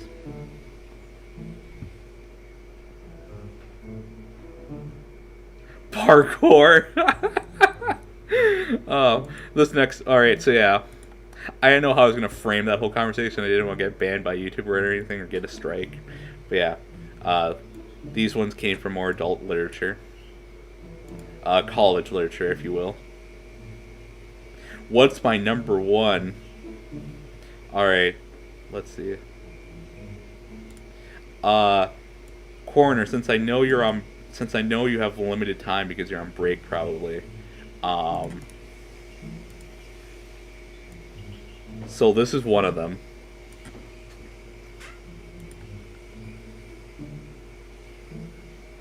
Pivot. Oh yes, you can pivot. Astolfo, Haru, and Chio are my number one, and each one has a very like a story with them. Sorry if you hear a vacuum in the background. They're vacuuming the hallways in my apartments, apartment complex. So we'll keep Astolfo decently. So, Fate Grand Order. I guess I'll go into this now. So Astolfo. So in Fate Grand Order, I personally believe it is the story of like the goodness of humanity, because all servants, after they go to the throne, a lot of them chill out. Like a lot of them just become a lot like they reflect on what happened and go, hey, maybe what I did wasn't the best. It's usually the humans or the masters in the Fate Stay Night universe that are like the problem, because they have goals and desires and they really want to go for it. But a lot of the heroes that you meet throughout the Fate universe are like, it really wasn't worth it. I could have done so much more. Some of the things I did was worth it, but most of the time it wasn't. Now, Astolfo through his life was always just an amazing person in the lore. He was always as beautiful as he was. He's also kind of a playboy. He seduced well into the thousands, if I remember correctly, in the Fate universe. And I don't know how to feel about that. That's one thing I don't like about Astolfo, is just how much of a playboy he was during his time. He might have calmed down, but there's part of me that thinks he kind of didn't, because he doesn't view it as inherently bad. But when he says he's going to be faithful, he does keep his word. So I really like Astolfo because of that. Also, I really like his philosophy, or just how he does things in general. He's very carefree, and I really like his lack of common sense. His smug or intimidates you? Oh hell no! Oh hell no! So Astolfo is essentially like, you can invite to a sword fight. You could, but with Astolfo, he's always just been a good boy. Essentially, he's always been just an amazing person. He's also been very caring. In the Fate Apocrypha, which is an okay Fate anime, like he just kind of does things because he wants to. Where's Cho and Haru? Cho and Haru. I don't remember them right now. Who is Cho and Haru?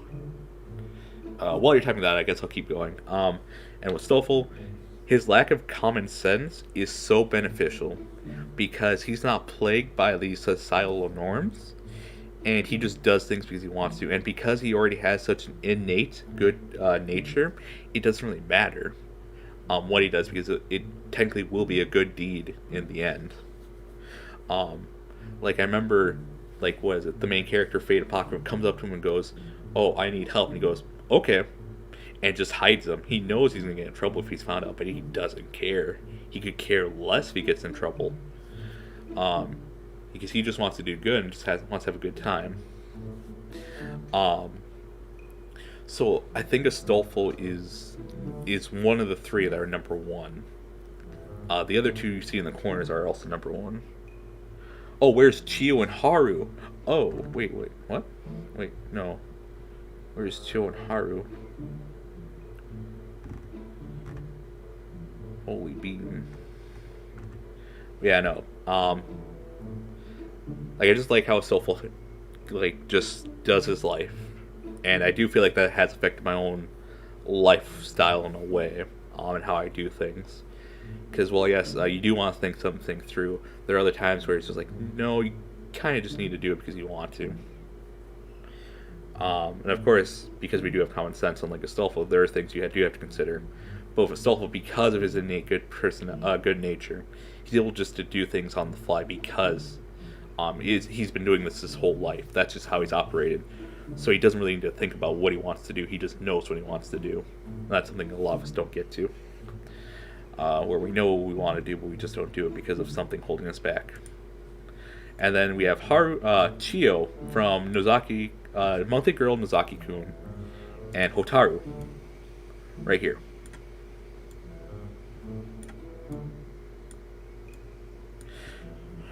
So, to me, they kind of represent two different ends of the spectrum. So Hotaru is insane, essentially. She's very crazy. She's very spur of the moment. She kind of does what she wants. I guess people would classify her typically as a crazy girl. And, very energetic. She's very weird or whatever.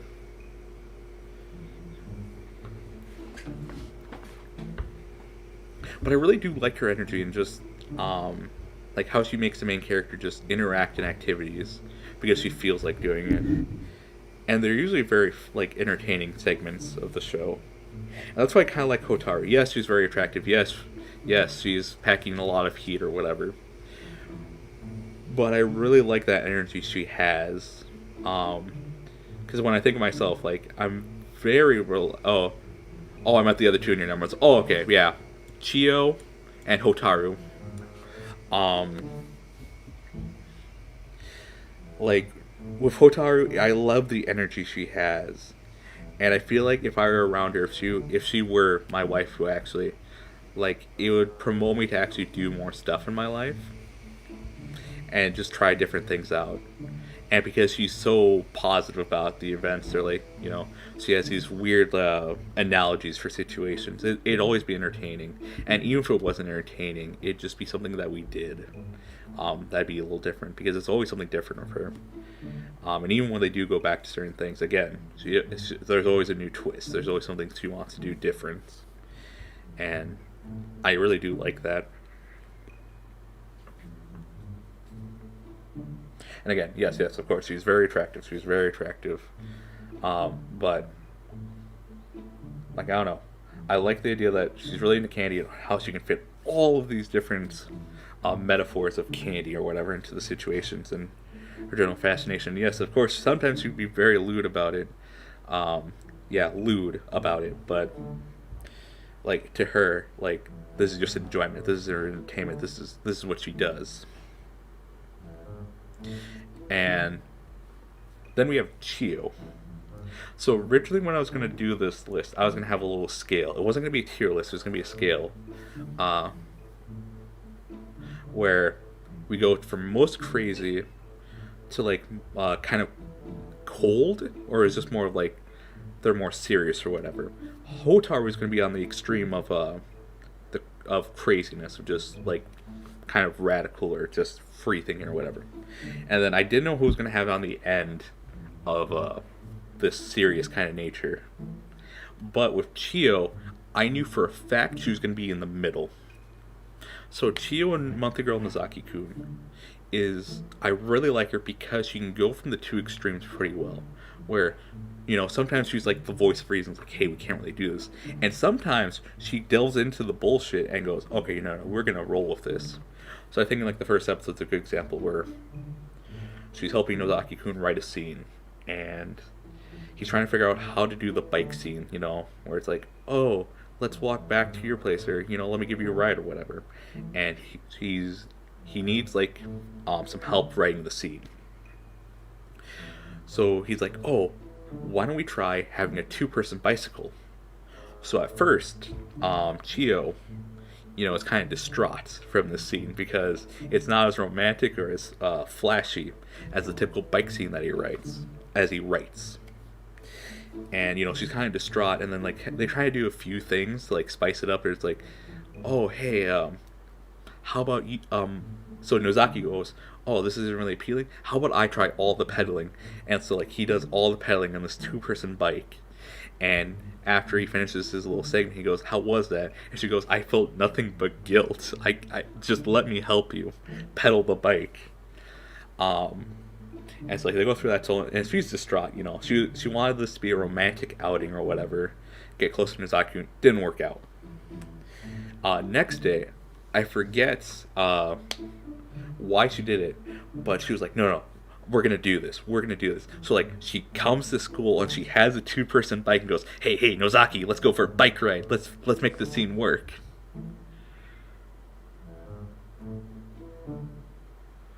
Hello, Sleepy. Hey, I'm busy, but I want to say congratulations. You're growing. Ooh, thank you, Sleepy.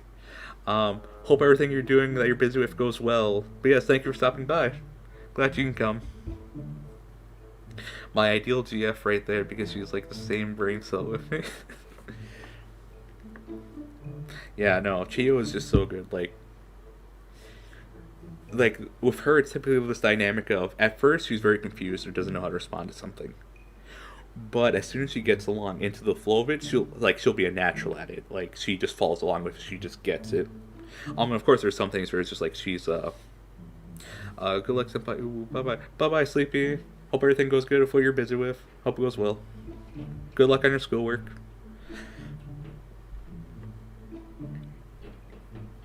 Yeah, that's why I really like Chio. Like she's just someone who like, no matter the situation, essentially like she's able to flow in. Like at first she can be a little off foot, like normal people, and sometimes she'll go along with it. Other times she's like, nah, screw this, nope, this is still weird. What the hell's going on? And that's why I really like Chio.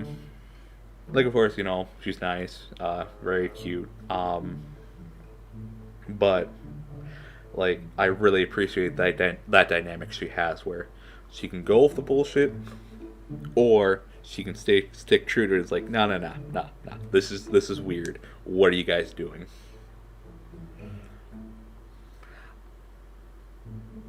Oh yeah, the umbrella scene. Oh my gosh, yep. I also kind of find that endearing where she can't catch a break in those scenes. And I honestly feel I'd be the same as Nozaki-kun, where I just don't get it. I like how you had a Stoffel status there. Oh yeah. Like you look at my character, one of the big inspirations is Stoffel. I absolutely love Stoffel. He's probably one of the biggest influences in my life. I hope to grow to be as half as good as a person as he is in the stories. But no, I think Astolfo, Hotaru, and Chio. So Hotaru, and then Astolfo, of course, is in the center, and then Chio right here. Really, I think they really do not emphasize, but they sum up what I really like in characters. But they're just like the epitome of those aspects. So Hotaru, I love the energy. Yes, she's very attractive, but I love that no matter what she's doing, there's always some energy. Even when there's no energy, there's still like a sense of like intrigue in her. And then with Chio, it's the idea that yes, she can roll with the best of them when it comes to comedy and just going with the bizarre situation. And then other times it's just comedic gold seeing her go like, what the hell's going on? It's just really funny. It's also cute. And Astolfo is just a very good person. Absolutely amazing. Also, I'm going to call out people right now. If there's anyone that says that they love Astolfo and would just head pat him, they're a dirty liar. they're absolutely lying to you. Alright? These people that say they just want to head pat a Stoffel, no, no, no, no, no, no, no. They want to absolutely dominate him. That is all they're thinking of. They're not thinking of that. They're thinking of dominating that man. No, I'm not. You're not. Nah. You're full of shit. That's exactly what you are when you say things like that. You want to be friends with Stoffel? Friends with benefits? Friends with benefits, I say. But yeah, I say if you no, you just want to be friends with Stoffel. All right, Rima, I'll trust you. Best friend. Yeah, Stoffel would be an amazing best friend. But if you ever hear someone say they just want to head pat a Stoffel or cuddle with him, you know they're lying. You know they're absolutely lying.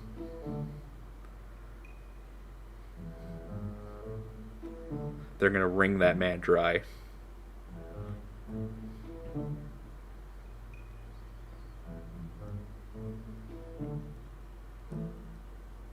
Yeah, no.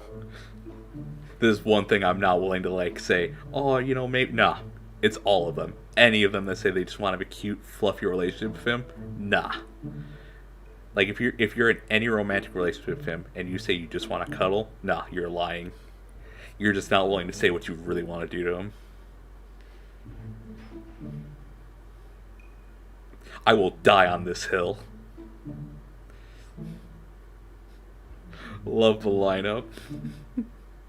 It's definitely a lineup of sorts. I probably forgot people. Just call out people like that. Yep.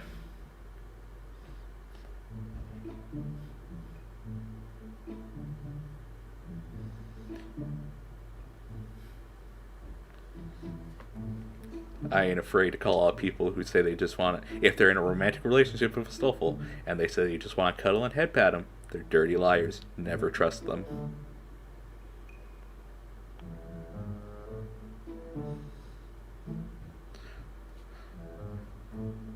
So yeah, I think so pretty much we didn't really end with the big three, but yeah, there's the big three because I knew some people were gonna come in at around this time at least.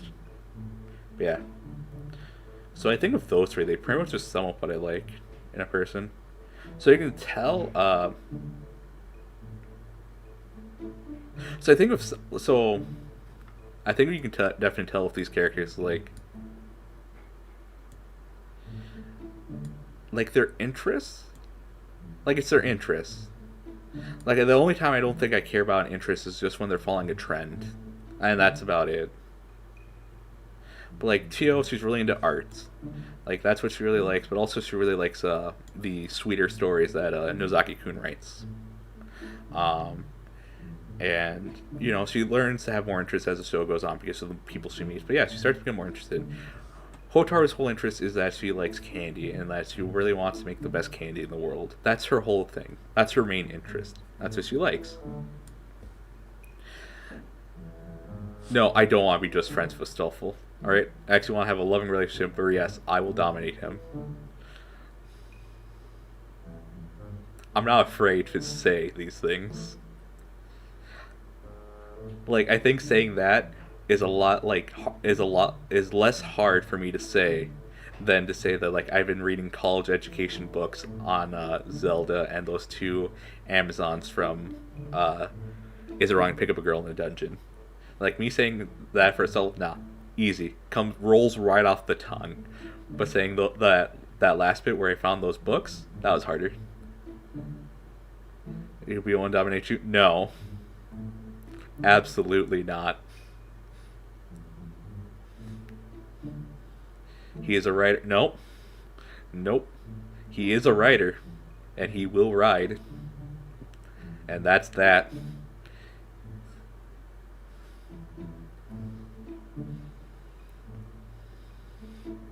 That's all I gotta say about that. My God, Rikku. Yep. I'm not afraid to say that. Again, I'm afraid to say I read some college education books, but I'm not afraid to say that I will dominate a Stoffel. And yes, also he'd be very nice to go on dates and him and everything. He's very cute and all that. Also, just someone to like you could go do stuff with, like go to the park, go to the beach. It'd be very fun because he'd be very random, but it's not the XD lol random kind of thing. It'd just be like, no, this literally just popped into his head, and he actually found it funny. So I think that's also another thing with Stoffel. A lot of energy, and it's not that forced humor. It's literally things he'd find fun or funny, and things he wants to do. Because that's the other thing. It's like when he lacks common sense, like he's not afraid to say these things.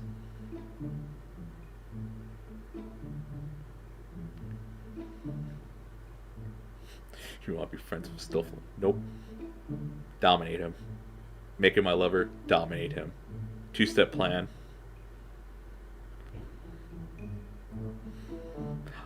I just thought of a 3rd step, but I don't think I'm gonna say it. Or maybe I will. I don't know. It's always on the table, just like he will be.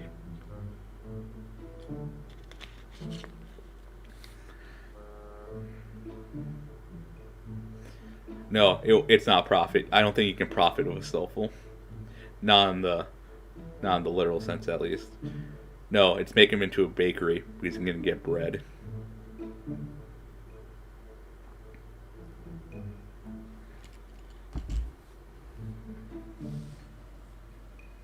Ricky, you know about? Let me check that up quickly. Oh, hey, we got 5 people in here. Hello, everyone. I don't know if you understand me or if you're just listening in. I want to say again, if you're just listening in right now, if you say you want to be in a romantic relationship with Stoffel and all you want to do is cuddle and head pat him, you're a dirty liar, and I will never trust you until you admit what you actually want to do. If Psycho down.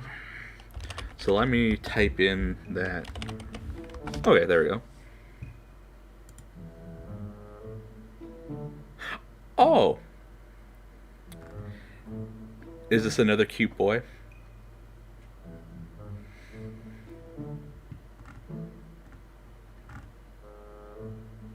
Rima, is this another cute boy?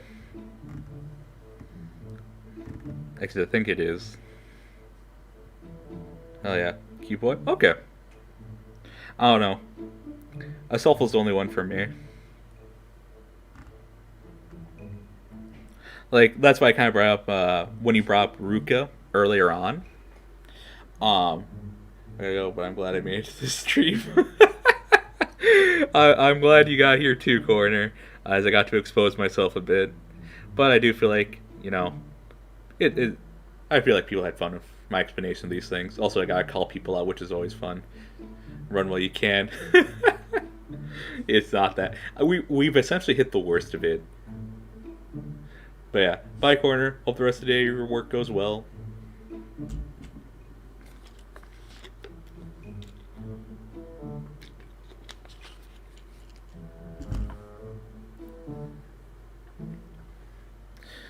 So yeah, I don't really know where to go from here since, like, we brought up, like, the big 3 already.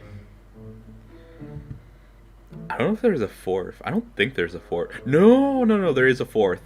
There is a 4th, actually. There is a 4th Henry the King. This is who would have gone on the other end of the scale. And I do have quite a bit to say about this character.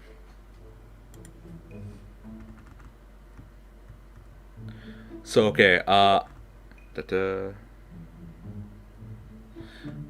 me see if I can find it. I should be able to.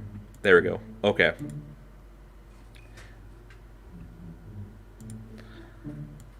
Just Monica. Monica's the other one. I can't believe I forgot.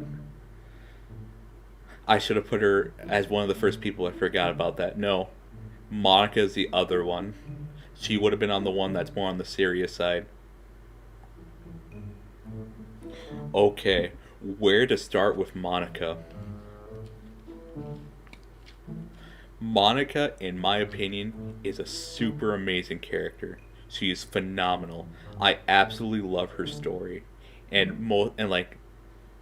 I really feel for her. I really do.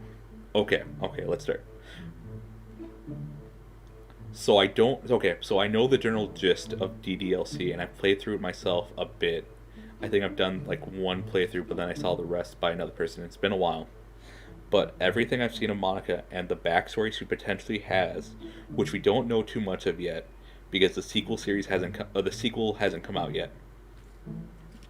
But Monica is absolutely phenomenal. What she does and what she went through are very intriguing. So essentially, Monica went insane because she's in a simulation, and she essentially escaped from a very traumatizing event, and we don't know the specifics of it yet.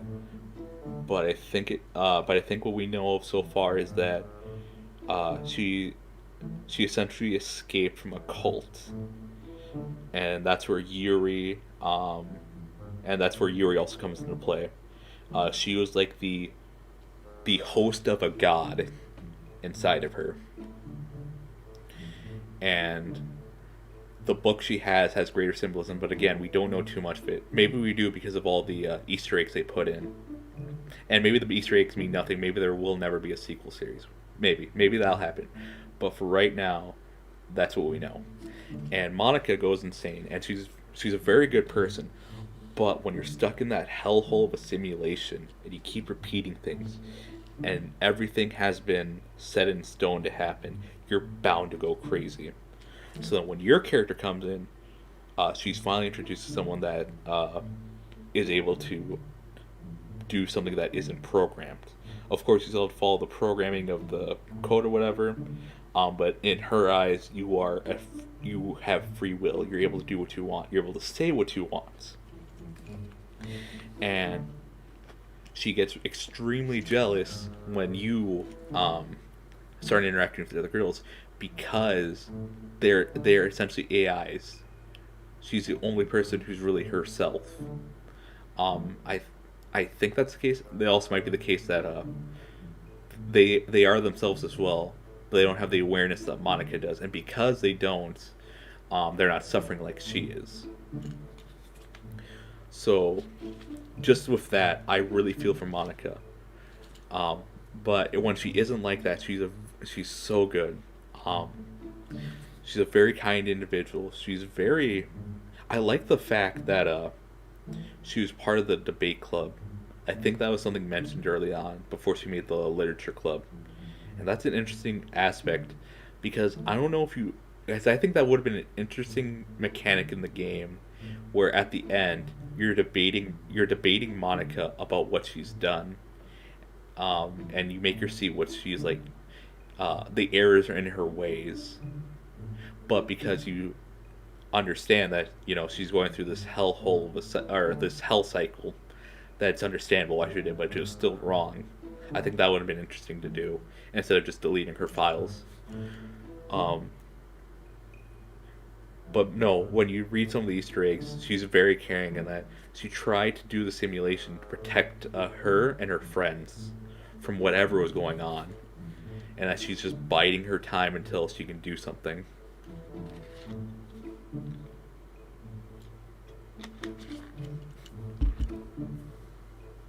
I know a lot of people like Yuri, and I like her too, but after learning more about Monica and just how she is as a normal person, and then also the story with her, I slowly grew to love Monica more. And I do hope that the sequel game comes out and we can help her to solve this problem. No, like, I really like the cut-in she has, where like she's trying to like mediate the group.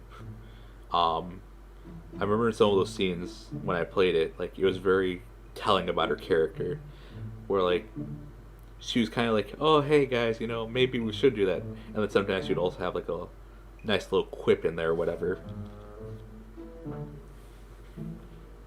No, I really like Monica. She'd probably be on the other spectrum, but yeah, no, she's one of the four that are considered number one in my eyes. Absolutely love her. She's amazing. Of course, she's very attractive, but the way she handles herself when she's not completely insane was very endearing.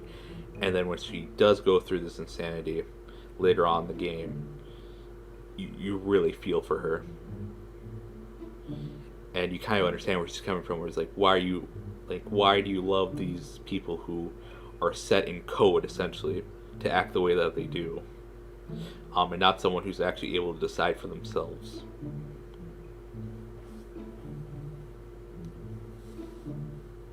So yeah, that's why Monica's the other one. I can't believe I forgot about her.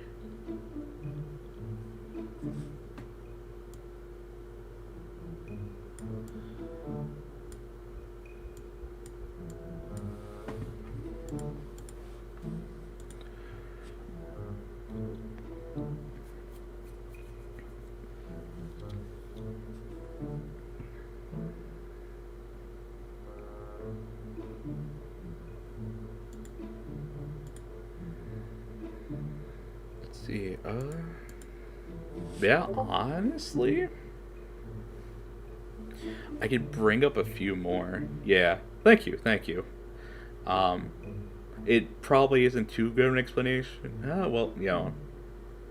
As long as I'm able to get it through to people why I really like her, because I probably gotten a few pieces of information wrong about her first story, but no, I think the debate clip was a very interesting thing that they gave her for her character.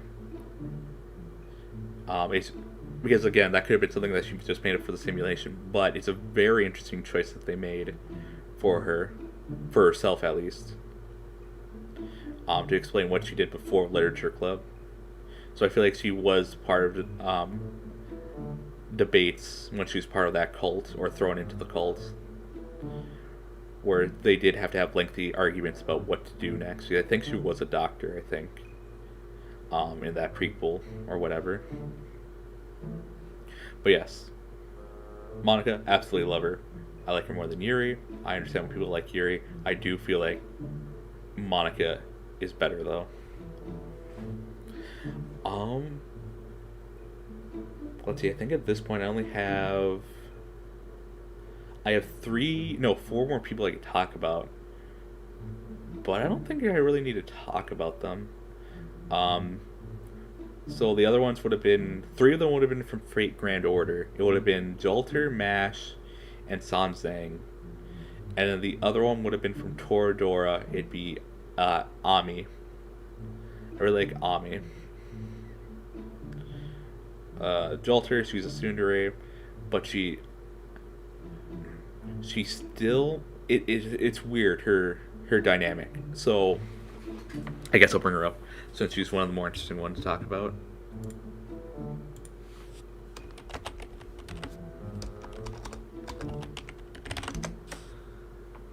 Okay.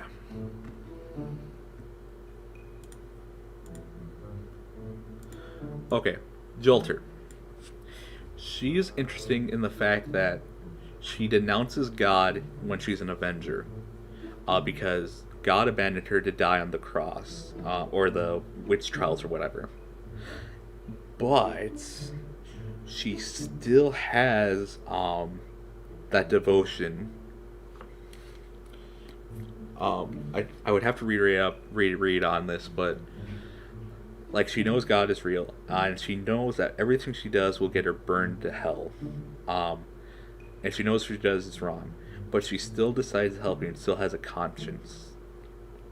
And they put her as chaotic evil, which I think a lot of people put her as like, oh, she's like one of the worst because she's supposed to be.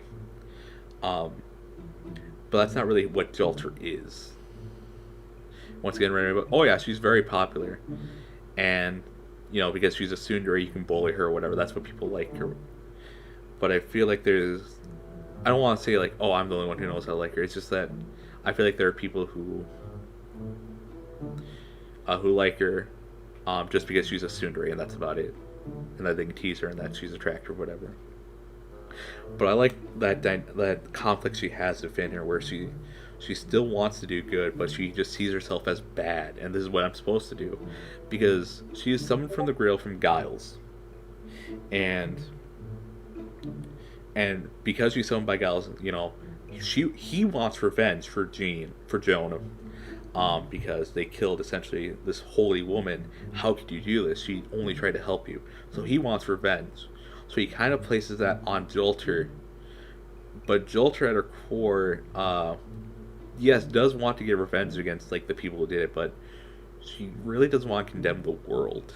Like she can, like again, this is where tsundere aspects come into play, where she does say she wants to, and she kind of does go with it.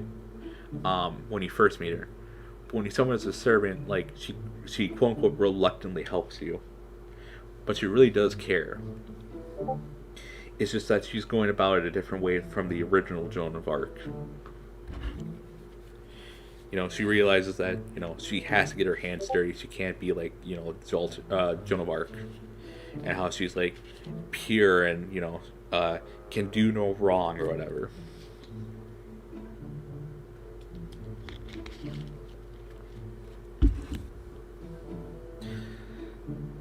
And then you also have the part where, with, I can get this. Joan Alter Santa Lily Alter. Joan of Arc Santa Lily Alter, I think. Where she's a younger version of Joan Alter, and she pretty much says like, no, she actually does care. It's just very hard for her to be honest with herself, because she was made to do evil by Giles. That's how she was born. She wasn't supposed to exist. She was never meant to exist. It was an impossibility. And now she's forced to exist. And her purpose was for evil, to get revenge on the people who let her burn at the stake, which is technically the cardinals of the church, which you kill in the first singularity of Fate Grand Order. And then the world.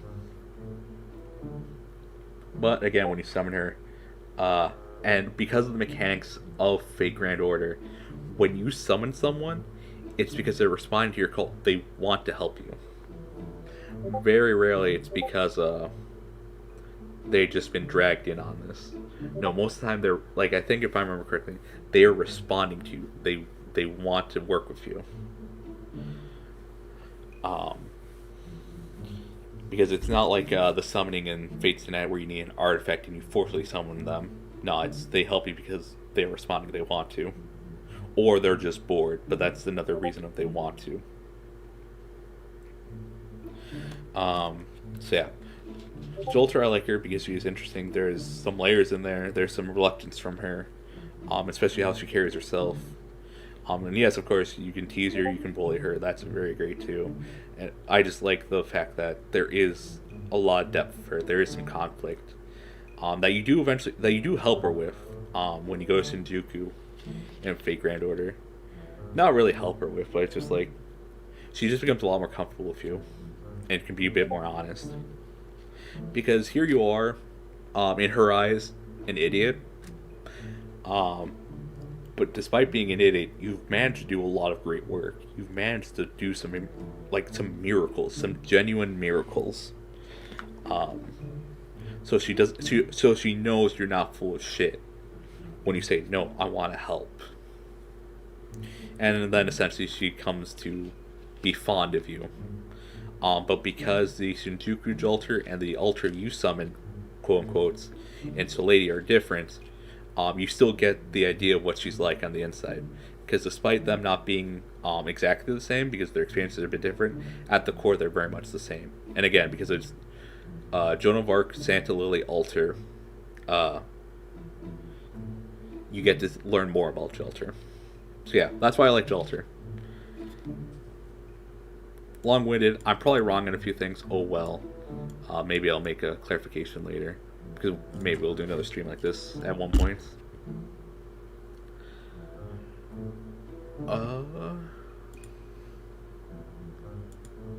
Let's see. I guess we'll end with Ami. Or we might go back into the Stoffel. Who knows? We'll see what happens. Ami. I love her. Absolutely love her. She is amazing. Um, she starts off being portrayed as a bitch, but once you take in consideration what her occupation is and the people that have probably been around her, you get the idea. You understand fully why she's like this. Why she's either fake or she's a complete bitch to you. So, because I believe her job was modeling or just being, yeah, I think just modeling in general. Look it up real quick. Toradora Ami. Yeah, it should give me season. Give me her occupation.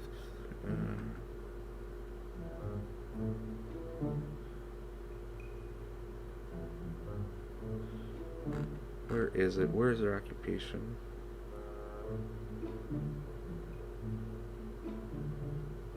Yep, she's a famous model. Okay.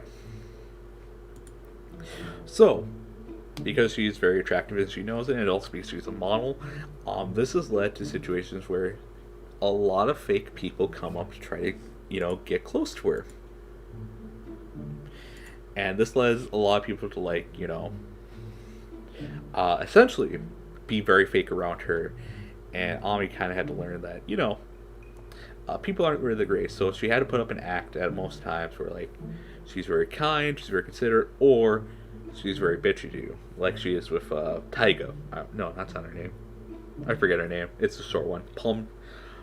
Palm Top Tiger, I think, is her nickname. But anyways, she's always living under scrutiny of the media or the press, or whatever. So she always has to act a certain way. And if you have to act a certain way in front of people for so long, it can lead to you being very, very cynical or very aggressive. And we get to see that, when she's being stalked by that one photographer, she's scared shitless. She just doesn't want to deal with this. She's terrified of always being watched. But then when the female main character comes in and just destroys the camera and tells him to shove off, Ami goes, "That's just a dude, and that's just a camera. Why am I so scared?" And pushes her away and starts to smash the camera and tell the stalker to piss off. That, no, I'm not your accessory. I'm not your toy to just look at and gawk. I'm a person. Get out. Stop following me. And I really like that. Because after that, she essentially becomes more assertive of herself and starts to be more her. She starts to let out her true nature a bit more.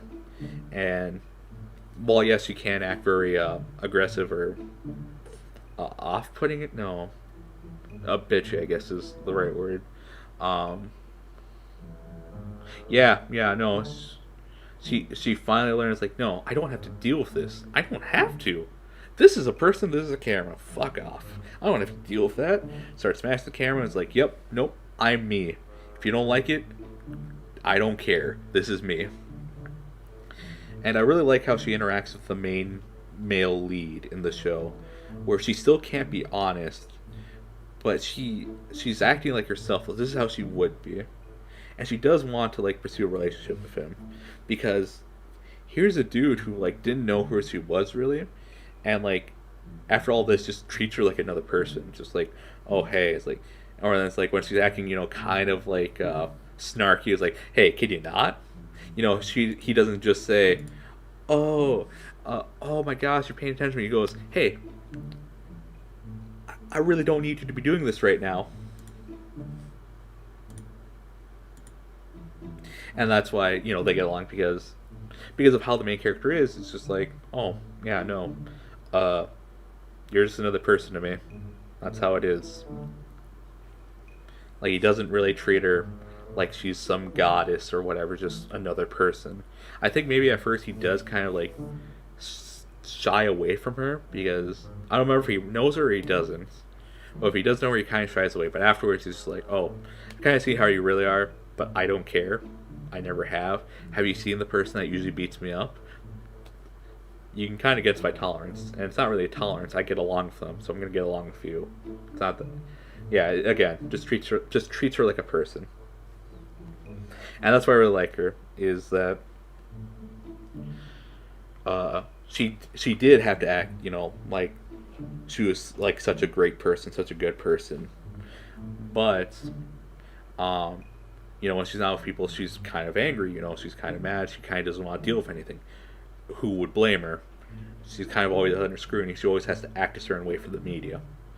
But after that whole scene, she kind of just goes, no, I'm going to be more myself. It's going to be a while. It's not going to be overnight. We're going to work towards it. So yeah, that's my love for Ami. And we'll go. I don't want to cover up like Akko too much. But yeah. And I think that's about it.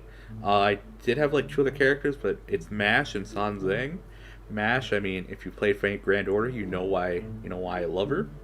And I think after going through all of these characters, I think you have an understanding of why I like her. And that's Sanzeng. Very teasable. She's not a tsundere at all, but she's very easy to tease, and that's very attractive. Also, yes, she herself is very physically attractive. But she's very fun. She's kind of like a little kid, You can poke fun at her, and she gets excited. She's kind of like a child. Interesting. Oh, hello, Junie. Welcome. Welcome to the waifu appreciation stream, where I appreciate all the waifus that I've had throughout the years.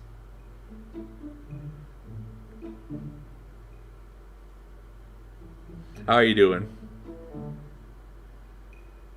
Oh, we smashed Chio. We smashed. We smashed Chio. We smashed Hotaru. We smashed Monica. We smashed Astolfo. We smashed Ami. And we smashed Jolter. You're walking? Alright. I should probably go out for a walk. Getting some Dr. Pepper. Okay.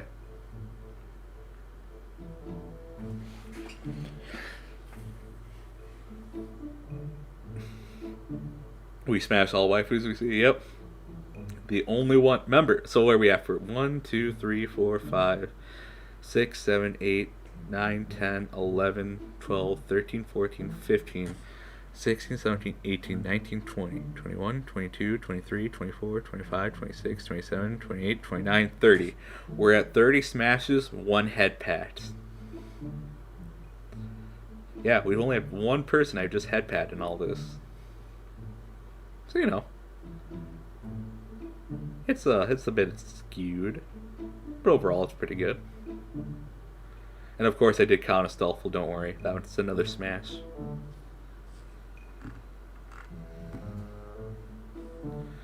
Let's see. I might as well put up the pictures of Mash and Sanzeng.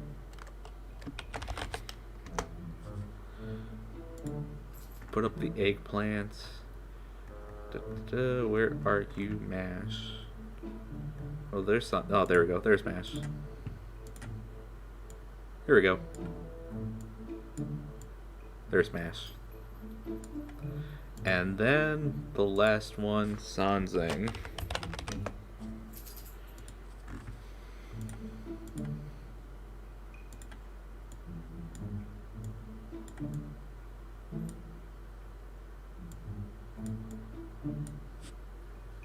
Yeah, she tries to be the perfect representation of the teachings of Buddha, but she's very teasable, very easily flustered. Also kind of lazy. She acts kind of childlike. Oh, you guys can't really see chat because it was stealthful. Let me dial back stealthful just a bit.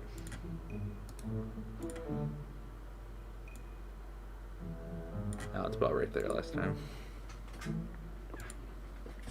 Oh, and now we can move this over. Hotaru, please.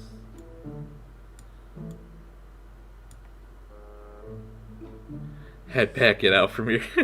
There's only the one. So yeah, these are the waifus I had throughout the years. As you can tell, some of the later ones are the ones that are more fun, or I think more fondly of. The ones that are the later ones, I don't have much feelings for them anymore. They're still waifus though, but I think my taste changed over the years. And as I've said before, Hotaru, Monica, Astolfo in the background, and Chio are like are the big, like, they are the ones that represent the waifus. What I love, or what I find attractive in a partner. Sakura Kasugano.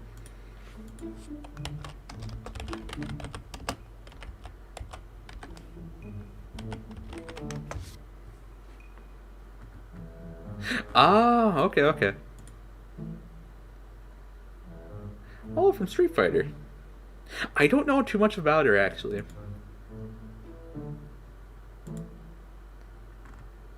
I could definitely say she's attractive, but I actually don't know too much about her.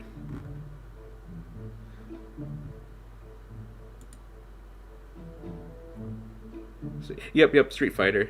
Yep.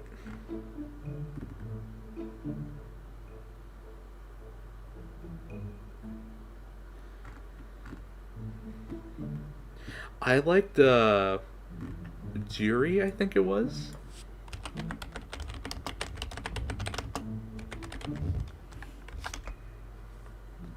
Yeah, Jiri. I liked her. I like the outfit she wore.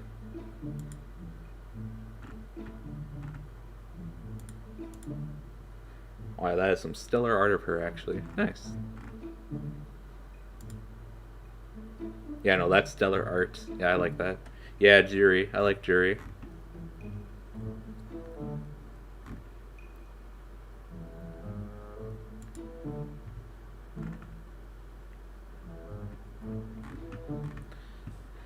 Let's see if there's... Oh, yeah. There's also Melia from Xenoblade Chronicles. I liked her. Oh, I forgot the... Okay. We'll put up Melia. She's a fanboy of Ryu. Learns the assassin by watching tapes. Nice. Oh, you can share your waifu if you want, Rima. I'm just gonna put up the last couple ones I have of waifus.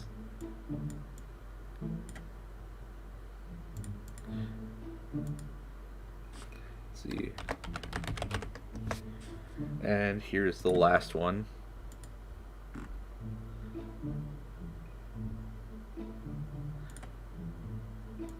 And managed to get on his level by practicing by herself, all to impress Ryu. Whew! Yeah, she's a dedicated fan then. Alright, so I've lied. We simp for 2 things on this channel. 1, Demon Souls on PS5. 2, Umineko no Nakukora ni. We simp for these 2 things. This is one of them. The other one, of course, is Demon Souls, but that's not out yet. But this right here, we simp for hard.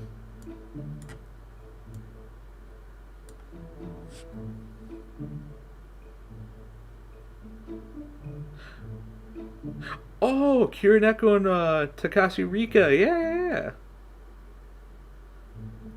I really liked Ayase, I think it was, from Orihimu. I really liked Ayase. Kirineko was really nice too. I also liked the otaku girl. She was funny. There's a lot of amazing waifus in Orihimu. And then my brother really loves Rika. He really loves Rika. He has all like the DVDs for Chunibyo. So he got like the first season, second season, Rika Vision, the sequel movie, and the mangas, I think. He really likes that show. He really likes Rika in general. Assassin's Fist, Shotokan, or something.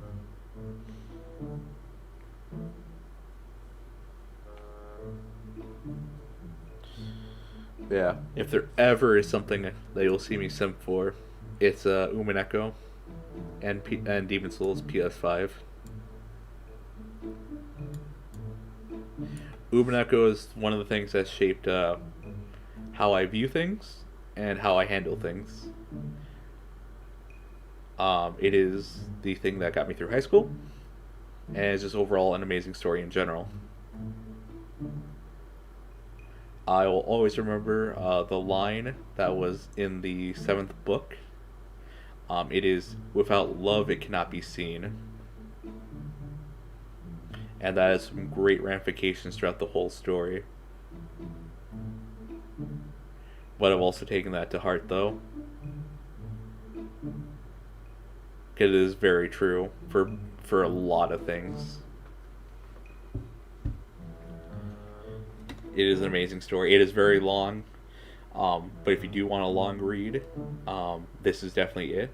There is an English translation for it that is given the golden seal of approval from Ryokishi07, where all you have to do is buy the original Japanese game for like $15, and you can download the translation and he'll have no problem with it. You can modify it or whatever. Dude, also I see now you're listening there and you have my approval. I'm glad. Thanks for coming, Morg. Yeah, no. When I go to work, I go fast. Yeah, good luck in your work, Morg. Hope it goes well. Thanks for coming by again.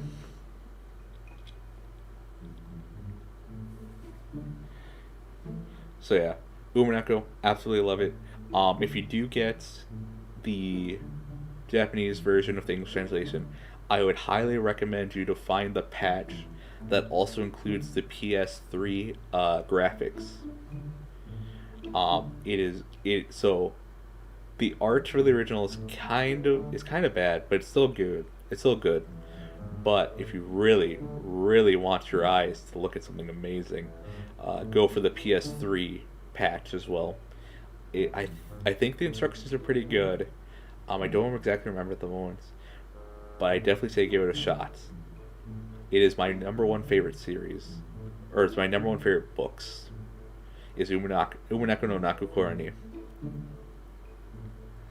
It's a little hard to get through though because of some of the situations that they present you.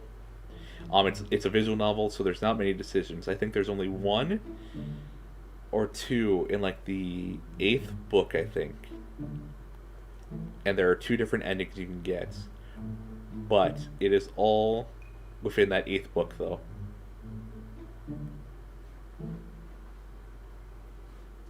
So yeah, Umineko no Nakukorani, When the Seagulls Cry.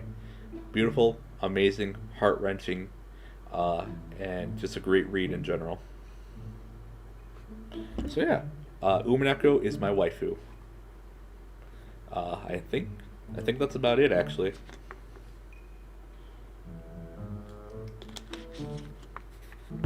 Oh, I guess I will mention a few things here. If you haven't checked it out already, I did a collaboration with Corner Kid on Friday. We did Monster Hunter. If you checked out my Twitter, there's I made a little edits of one of the events that happened during our little stream that I thought was pretty funny. So if you have Twitter, you want to go check it out. That's one thing to check out. Also, I made a guest appearance on Dooney's channel on Twitch. It was supposed to be a Scuff surprise Spanish stream, but it turned into a whole lot more. I think that was on Thursday. So yeah, definitely give him a check out on Twitch. He also does have a YouTube. He does have some videos up on there, and also he has a Twitch. He does stream there frequently. Follow him on Twitter as well. Let's see, what else? What other housekeeping stuff? No news on the Discord yet. I want to figure out how to do that properly. Wednesday is going to be the Spanish learning stream. We're going to learn some Spanish words and how to properly conjugate them, and also how to pronounce them. Because if there's one thing I'm lacking, is just words in general. I can get the flow of Spanish generally, but I need to learn more words. Because one of the things I'm more worried about is just listening in general. I definitely need to learn the words and how they sound and how a native speaker would say them. Let's see. So that'll be Wednesday. I might not stream tomorrow. I have a kind of big project I have to do for my programming class, and it's got me a little nervous, so I won't stream tomorrow, just so I have time to work on that.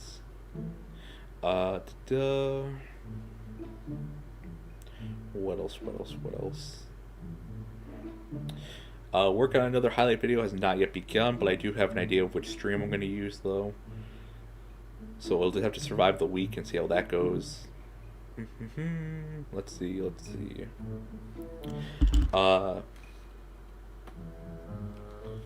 I think the spooky game for this month will be Fallout 4. We're going to try to finish that. I may put in another mod because it is another horror mod, and it's very interesting to me. It's okay, do your work first. Yeah. So I'll take Tuesday off. So we'll do Monday, Wednesday, and Thursday. I'm trying to think of what else I need to cover quickly, or not quickly. Actually, I have plenty of time still. I technically have another 5 hours, so I'm not in a rush. I want to do Fallout 4. Get that through so I can go to Fallout New Vegas, because there's a build in that game that I absolutely love. It's amazing. It's a melee build, but I have options because of the skills I need to get to make the build work. Let's see. Dark Souls at 100 subscribers, try to be under 3 hours. I have not yet begun practicing for that, just been watching routes. I have a route that I want to try, so I have to start practicing on that first. Let's see. Maybe another stream on Friday. We'll have to see. I don't exactly know yet. We'll see. Let's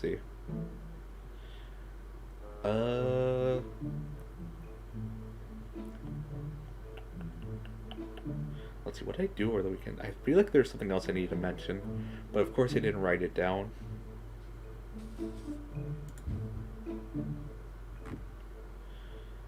Going to sing for punishment. Yep, that's the other thing. If I don't finish in 3 hours, I have to sing for punishments. So I'll do some songs I select, and then I'll see some suggestions from chats. So I'll do that one day. So if I fail to stream, I'll do a stream where I try to get songs from people, and then we'll have the actual singing stream, like maybe the next day. I just want to practice the songs just a bit, so I get the timing down.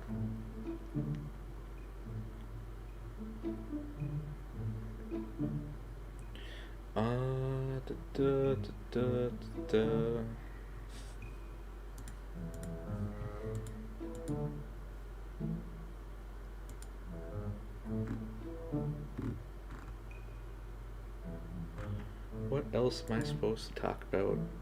Again, I feel like I should have remembered this. Get ready for meme songs? Oh yeah, I'm ready for the meme songs. I wouldn't be surprised if there's, like, what is it, Despacito, Country Roads. Oh yeah, be sure to follow Big Man Tyrone. That's another one I want to shout out.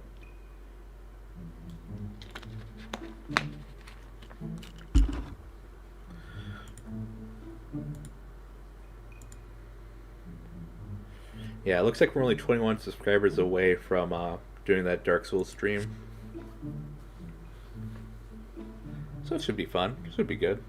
Oh wow, I'm pretty sure that was the application just dying for a second. Okay.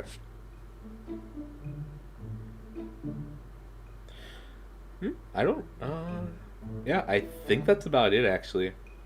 So if anyone has any questions, I guess I can take them. But other than that, yeah, this has been the 69 subscriber special. We'll do another special like this at 420, and then we'll do another special at 420-69, and we'll do another special at 69-420. I don't know what topics I want to cover at those milestones, because I think 10,000 it's okay, but the 420-69, the 69-420, and the 421s are special occasions.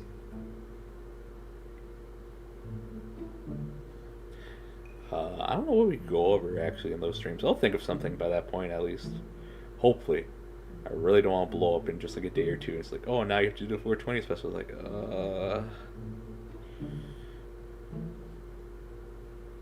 yeah.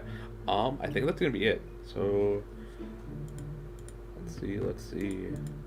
Anything else I have to cover? Nope, I don't think so. So yeah, probably be taking tomorrow off. We might actually stream for a bit. We'll see. But Wednesday will be the Spanish stream, and Thursday will be Fallout 4. Yeah. So yeah, thank you to everyone who came today. It was a lot of fun. I was a little nervous talking about some of those other materials that I found my appreciation for some characters. But I thought that was fun. I thought people had fun with it, so it's all good. And now you know what some of my favorite waifus are and the reasons why. Otaru, Monica, Chio, and Astolfo, of course. But yeah, what I need to do. Thank you all for coming. Have a wonderful day, and I'll see you on Wednesday. Bye-bye.